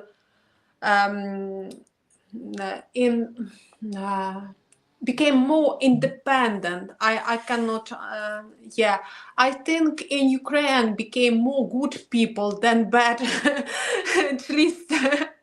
So it's difficult to ruin this corruption system, that's everything, but we try our the best. So No, I understood. Because understanding your point of view, that there is corruption, that's money going on. In this sense, you should just, I think, as I see such kind of comment in English group between Ukrainians, like, okay, we left our country because there is corruptions, this country have no future, so they just left and sit here. But do you know, is it right position or not? Yeah, I'm here, but at last I try to do something, what I can to do. Yeah, this is good that you pointed on corruption that's happened there, and hope that it's become better. I just tell you about one accident that's happened with son of my friend. He is like 25 years old guy. He have some problem with his health, but nevertheless, some months ago, he was taken to military garrison. He was like forced to go to army. And there happened very bad accident with him because his commander beat him, like hit him badly. He went to hospital. And his mom was very worried. I told her that you need to speak to somebody who is on the head of this system.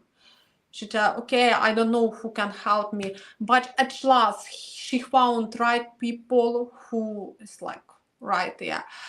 And they solved this problem. This commander was just judge or take over from this garrison. He just left this garrison. That's at least in Ukraine you can try to defend your right, because I know that in Russia much more worse situation. So I think we just on the way to some democratic society or something. Yeah, although you criticize like US system or UK system, but here in Great Britain people have much more right, because this country had more time for independency, for people fight for their rights, much more time. But we were under the Soviet Union, under this corruption system for many years, and it cannot change just once, just click and everything will be fine. Well, to add to what you're saying on what Ukrainians can do, I said this a few times before the war, before Corona. It's going to sound like a bad stereotype, but it's a true stereotype.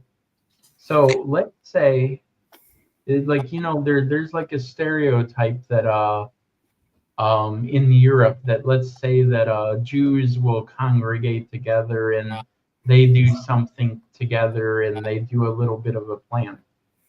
I can tell you, if you get enough Americans, let's say 20 Americans, 40 Americans, let's say 15 Americans, some amount of Americans together, and that if they have a problem as a group, whether it's 5 Americans or 10 Americans or 20 Americans or 50 Americans or 100 Americans, which I'm sure Jared can attest to, if there is let's say just a mental line, a line where most of the Americans will agree that this should not be, it cannot be crossed, it cannot happen, and if it does happen, an extreme result will be the result. And that, it's more in American history. And I explain this to Ukrainians in Ukraine, and they think it's insane. They think it's crazy, but it's true in American culture.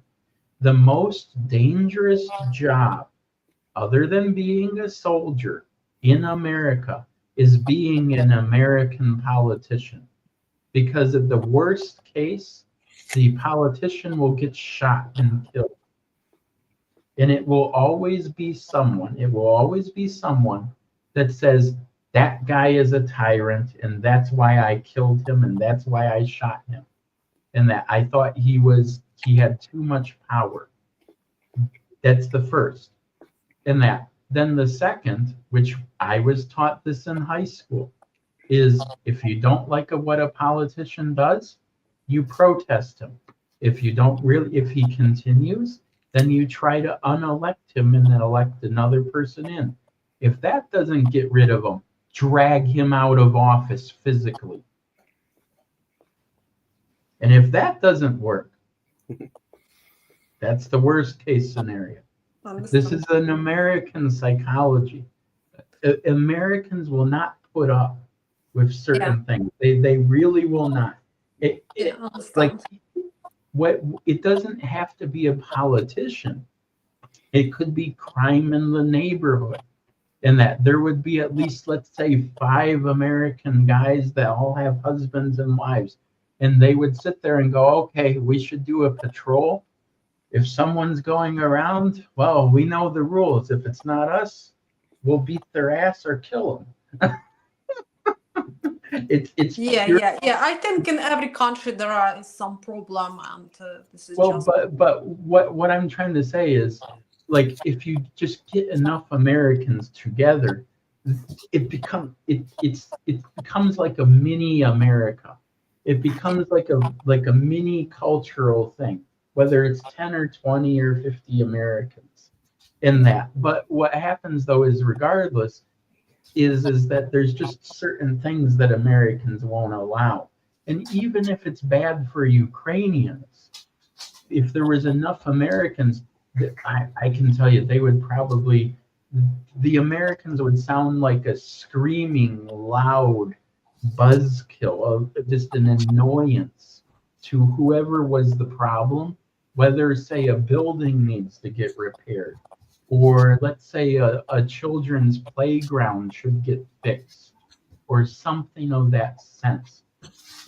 Most Americans, most good, honest Americans that are old-fashioned, will take care of it. They'll either save up money and fix it, they'll solve it, they'll push away to fix the problem, because that's the old way of thinking. That is basically, who's going to do it? Oh, well, they won't do it, so I got to do it. So I might as well just do it. And that's where this showboatery, where every American likes to showboat that, you know what, I'm proud that I solved this. I'm proud that I solved that. I'm proud that I organized this. I'm proud that my community, my organization did this. That's where all of that comes from. It's all in American psychology. But I just mean, like, if you get enough Americans together, oh boy, everything can change. I would say even if it's 5 Americans, but but it's just my view. It's my view. I think that this is really great that people take self-initiative, and I think Ukraine now stay on such people who are initiative, who gather people together, who do something, because otherwise we would be just small Russia. What happened in the Soviet Union? That in the Soviet Union, people did not think a lot about like politics and everything. They work, they going home. But in 1990s, there happened crisis when many people lose their job, and so many people were complaining. Like 10, 15 years, there was time of complaint that everybody complained on the government. We have not enough money, where is our pension and everything. But I think about 2000 people understand that they need to do something. A lot of guys and a lot of people went to Western country, to Poland. They work there. They try to feed their family back in Ukraine, in such way survive.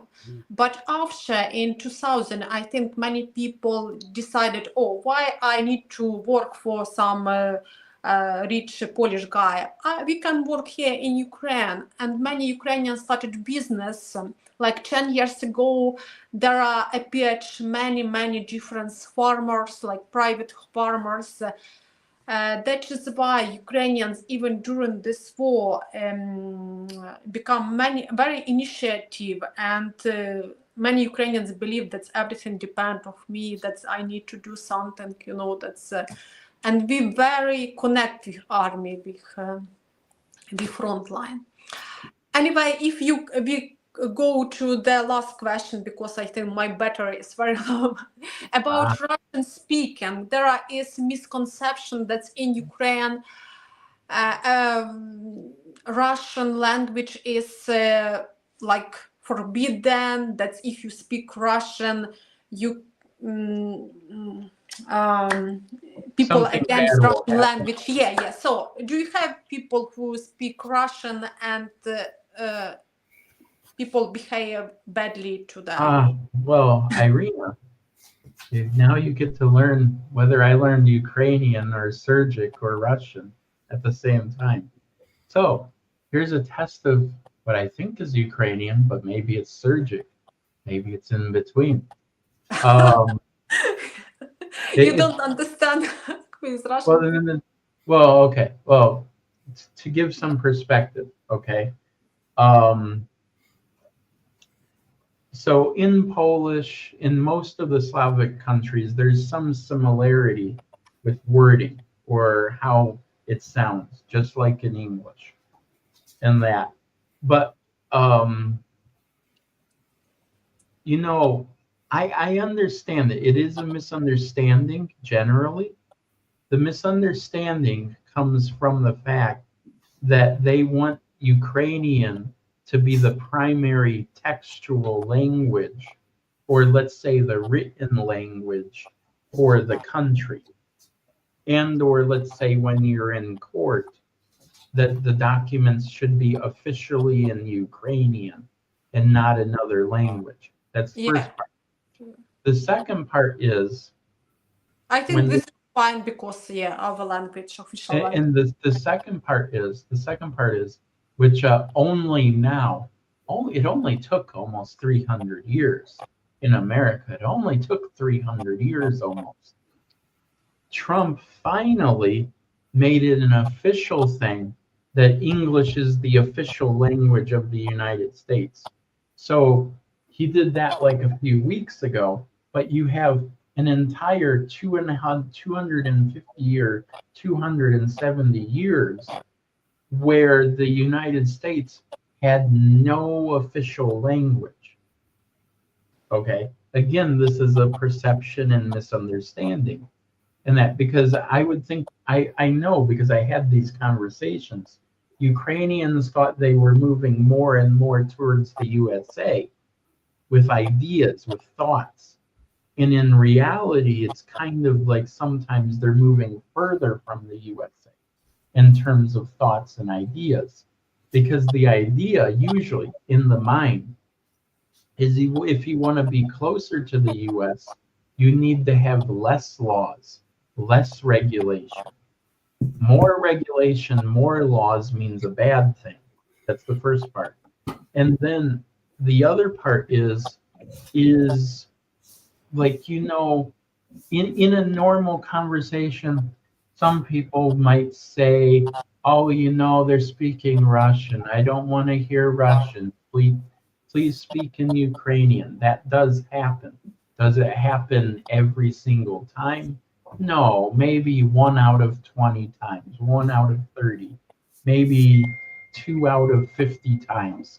Does it happen? Yes, but is it a majority? No. And going to my Sergic or Ukrainian. By the way, I think you live in Western Ukraine. There are people are very Ukrainian speakers. Actually, the most region of Ukraine. But I will tell you something. There's a Ukrainian that lives in Michigan in my town. And I would have thought that I used 1 or 2 Russian words, but she actually told me, she said almost everything you said was Russian, which was weird because I spoke everything that I knew that was actually what I was told was Ukrainian in that. So like, let's say like Maladies, which is very good or good, right? And that I'm told originally it's Ukrainian. I actually learned, there's actually a few words that I learned in Russia at one time back in 2010, 2011. Okay, it's Budma is Ukrainian, but it's Nastrovia, right? На здоров'я. Yeah, which it both of them mean to your health or good health. But the thing is I learned Nastrovia in St. Petersburg. I Do learned you it know there. that на здоров'я the same in Polish language, not only Oh, Ukrainian, but regardless is I learned it in St. Petersburg. Okay, so then when I hear it in Ukraine, I'm thinking it's Russian. If you understand what I mean, because Yeah. I'm thinking about where I heard it first. And then I even said this to a Ukrainian friend. I said, well, I hear some people saying Nastrovia, and he goes, his name is Bogdan, and he goes, no, Ricky, nah, it's not Russian, it's Ukrainian. And I go, but I learned it in Russia. And he goes, nah, Russians don't even know what language they're speaking, blah, blah, blah, blah, blah. But let me think, what else? Okay, so Yeah, but if considering that actually these languages, these people live very close, and in 11th century, in 10th century, we already have state like Kiev Rus, with central in Kiev, and language spread around, so can considering that spread from Ukraine, not from Russia. It's the same. It's the same in English. It's the same in English. It doesn't matter. It doesn't matter if it's Russian, Ukrainian, Belarusian, whatever. It's the same in English. The same words ran around in English. But still, going to the point is like what was so funky, like in one sense, with the one woman that's from Ternopil, and that like I thought I was speaking like just a mix of Ukrainian and Russian, and she said everything you said was Russian, and I was like, what are you talking about? Like I learned this word in Lviv, I learned that word in Lviv. Are you telling me that everyone in Lviv is speaking Russian to me and they want to say it's Ukrainian? It was a little bit of a thing, but what regardless is like whether it's Russian or Ukrainian or whatever. Я знаю, I know exists in Russian and Ukrainian. Well, in Ukrainian it's dobre, in Russian it's хорошо. You have niet and ni in Ukrainian, and I also know ni is also in Polish. Yeah. What else? Give me something else. Oh, here's another one. Divchina versus Devishka. Yeah. One is Ukrainian, one is Russian. But usually how I understand what's Ukrainian and Russian, it's a way that I kind of remember it, is basically Ukrainian switches some vowels. So it's the argument of Kiev versus Kyiv. So IE is Y in Ukrainian. Before So the we way tell that I Kiev like in Russian, yeah, but now well, they change. but it's how I can differentiate what is Ukrainian and Russian in a very simple way. Because the way I think about it is okay, so Russians will say IE, Ukrainians will put a Y in that. They change a few vowels, like IE. Like there's a saying in grammar, your vowels, your AEIOU, in that. So they'll change a few letters and change it to this, and that being the difference sometimes between one language to another. That's the way that I understand. This is not problem with languages, but about how Russian considering Ukraine. Because 100 years ago, Russian told that Ukrainian language do not exist. they forbidden any Ukrainian book. They close all Ukrainian schools. That is why we have problem with Russian. If they just were like, okay, we have Russian language, you have Ukrainian, some democratic way, this is fine. But if they always pressed us, and that they even did not recognize Ukrainians, that we have very similar language with Russian, and I understand Russian. I can speak Russian because we have a lot of Russian TV from my childhood. But Russian, when they came to Ukraine, they pretend they don't understand Ukraine. This is the problem. Especially Moscow people. I was tour guide in Ukraine, in a museum in Kiev, and there were a lot of different Russian group from Russia before 2014. And if you, they look on Ukrainians like, okay, they were very rude to us.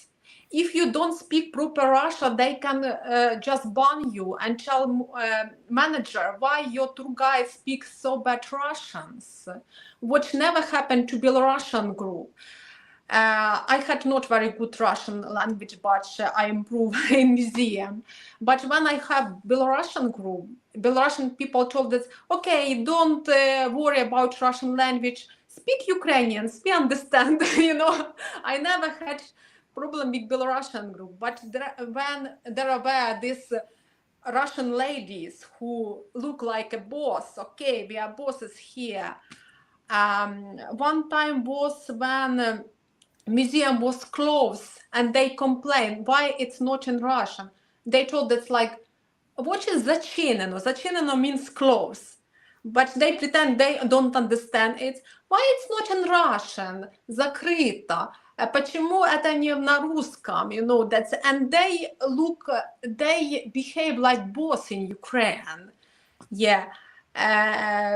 So I think that is why they were so angry after Ukrainians decided to make Euromaidan and everything, try to be separate from Russia. So they become very angry and fed up with this. Well, but this is not the problem, that's between language. But still, in short, because I have a Russian client who got married in the U.S. a second time, she has 3 kids. She has 2 daughters that were born in the U.S. and she has a son that she brought over when he was little.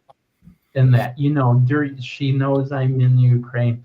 She has her idea. I'll have to send it to you sometime, Irina. You would laugh at what she thinks of Ukraine. It's not so bad, but it sounds funny from a Russian mentality to a Ukrainian mentality. It's kind of like a humor. But we both have some jokes about you. Well, the basic idea was this. When I first came to Ukraine, she said, Ricky, Ukraine is dangerous. You understand, Ukrainian women are tricky. Well, no, but this was 2018. She said, Ricky, Ukrainian women are tricky. They're very, very sneaky. Okay, it was not Russian, yeah. Well, but she's 50 in that, and she basically tries to be like a surrogate mother to me in some way. But regardless, is she will say little things like that. But at the end of the day, I talked to her once and I was telling her what words I know, this, that. And she actually told me I would think she's very honest. Her dad was actually Ukrainian originally in that. And her mom was Russian in that. But she was born in Nizhny Novgorod. But she told me, she said, every Russian understands Ukrainian. And every Ukrainian understands Russian in that. And because I said, I always knew chuchut, which was a little bit, but then I learned trohi. And she said, it's the same. She said it means almost the same. One means little, one means small. It means the same. It, like in her mind, there's not much difference between Russian and Ukrainian for her mind in that.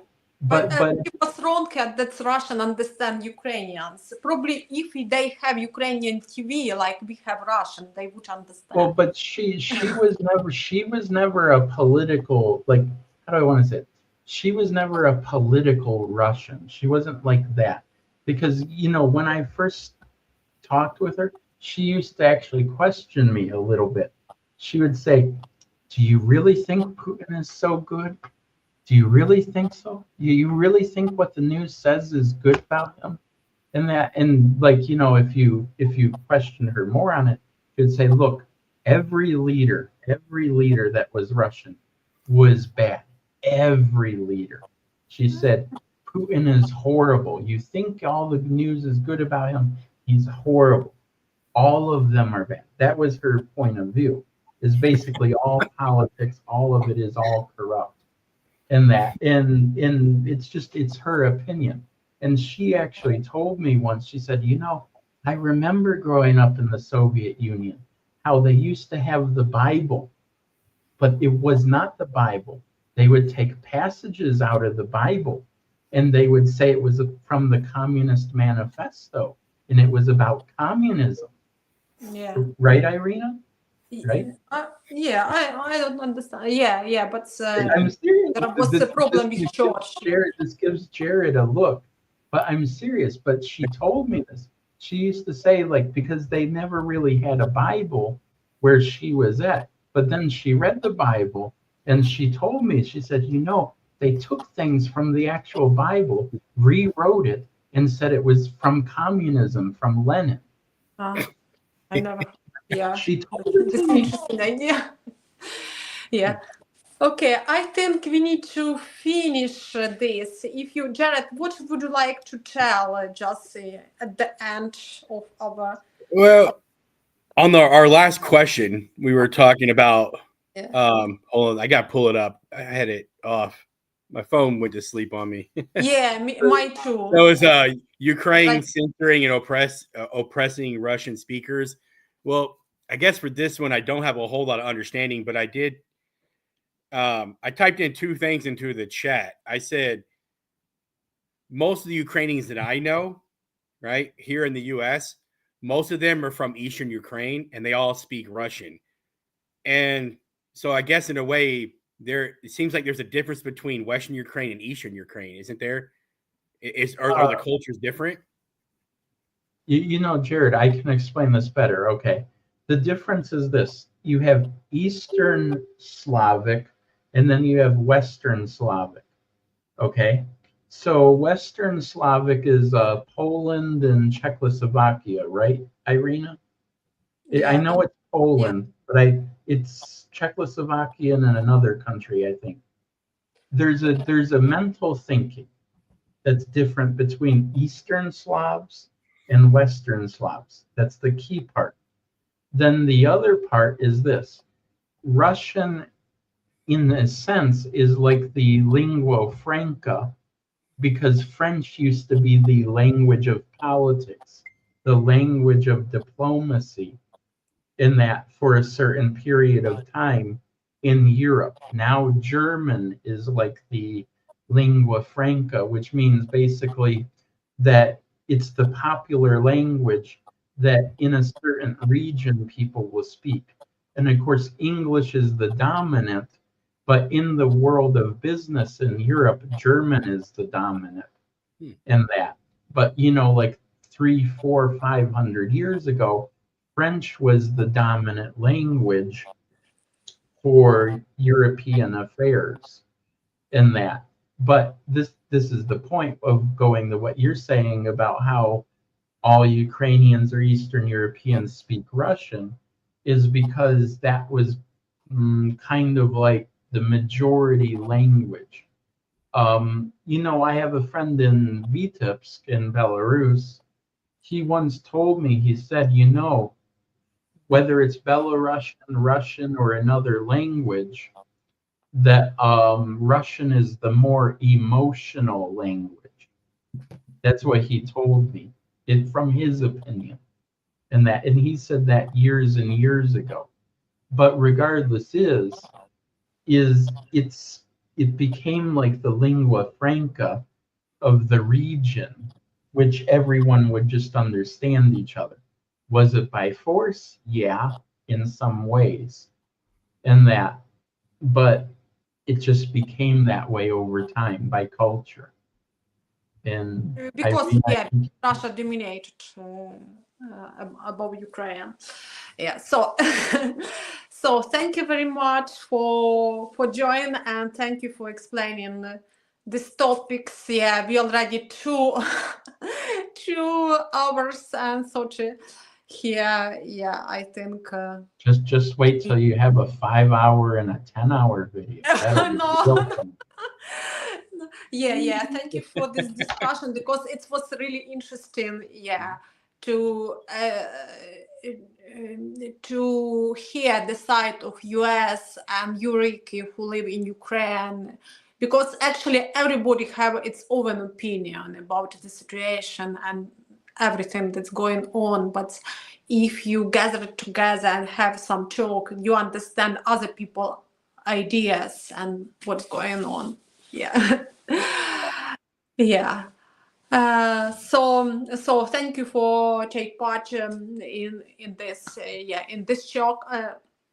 And Jared, thank you for joining us. If you would like to see Jared channel, I left in description the link. So yeah. And Ricky, enjoy your Ukrainian food. I still got donuts. Yeah. And ice cream. Yeah, my son like that. Yeah, but I hope that I go to Ukraine soon and try some Ukrainian food, Ukrainian cake, and at least. Well, you know, the pizza in Ukraine is very Ukrainian.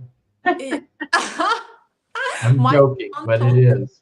It is and it is not. In McDonald's is better in Ukraine. McDonald's is cheaper. A Big Mac is $2. Hey, how much is a Big Mac right now where you're at, Jared? Just the Big Mac.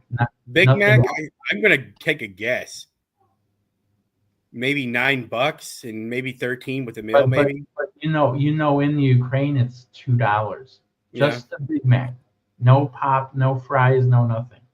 Yeah. But that's the cost difference of cost of living and cost difference. How much in Ukraine? Because we missed this. Well, the last time I was at McDonald's, it was like 3 years ago, but I'm sure the cost isn't so different. I think it was like 89 hryvnia. No, mate, take it back. I was there in. It's like $2. Yeah, but no, like, I think now the prices increased because we were in McDonald's in Bielotserk. Well, but I take it back. I was in McDonald's last year in Odessa, and it cost me under 100 hryvnia in that, which is basically like 230, 250 in that. But the point though is, in the U.S. it's almost 400 hryvnia. One is like $3. One is $10. One is 100. I found out, I found out that in Lviv actually rather expensive. Like we were in some cafes but expensive freedom in the U.S. Very expensive freedom. Yeah. Freedom in the U.S. is gonna cost you, man. Irina, just have Jared, you should travel to Ukraine to try real burger, real food. When you go to Ukraine? I maybe one day. You know, I mean, it's still, it could happen. You know, I told to Americans that still Ukraine is safe and I don't know. I'm not worried about that stuff happening. To be killed, what is percentage to be killed by drone or rockets and to be just killed on accident? I'll say something for this. Okay, whether it's Lviv, you're like 99.99% safe. But I will also say this too, which it will cut against the grain. But I was there. Okay. Me being in Kramatorsk, which is like about 20 kilometers from the front line, I would say, don't get me wrong, it's very close to the front line, and you can hear ba-ba-ba-boom, ba-ba-ba-boom all the time. But I would say Kramatorsk is actually decently safe. It's decently safe. Will you hear some stuff that sounds like thunder, but it's really artillery? Yeah, in that. But in the sense of, do you have a 1 in 10 chance of getting hit? No. It's probably like 1 in maybe like 500 in that, but it's a different scenery. But they still run trains from Kyiv to Kramatorsk. They still run trains. And I was in Lyman, I was in Pokrovsk. Yeah, I think we can talk about this topic in the next video. Yeah. It's gonna be nice. Okay, guys, thank you very much for participating, and have a good day. And just Yep. thank you. Thank you so much. Okay. Fun. Good. Bye, everyone. Thank you.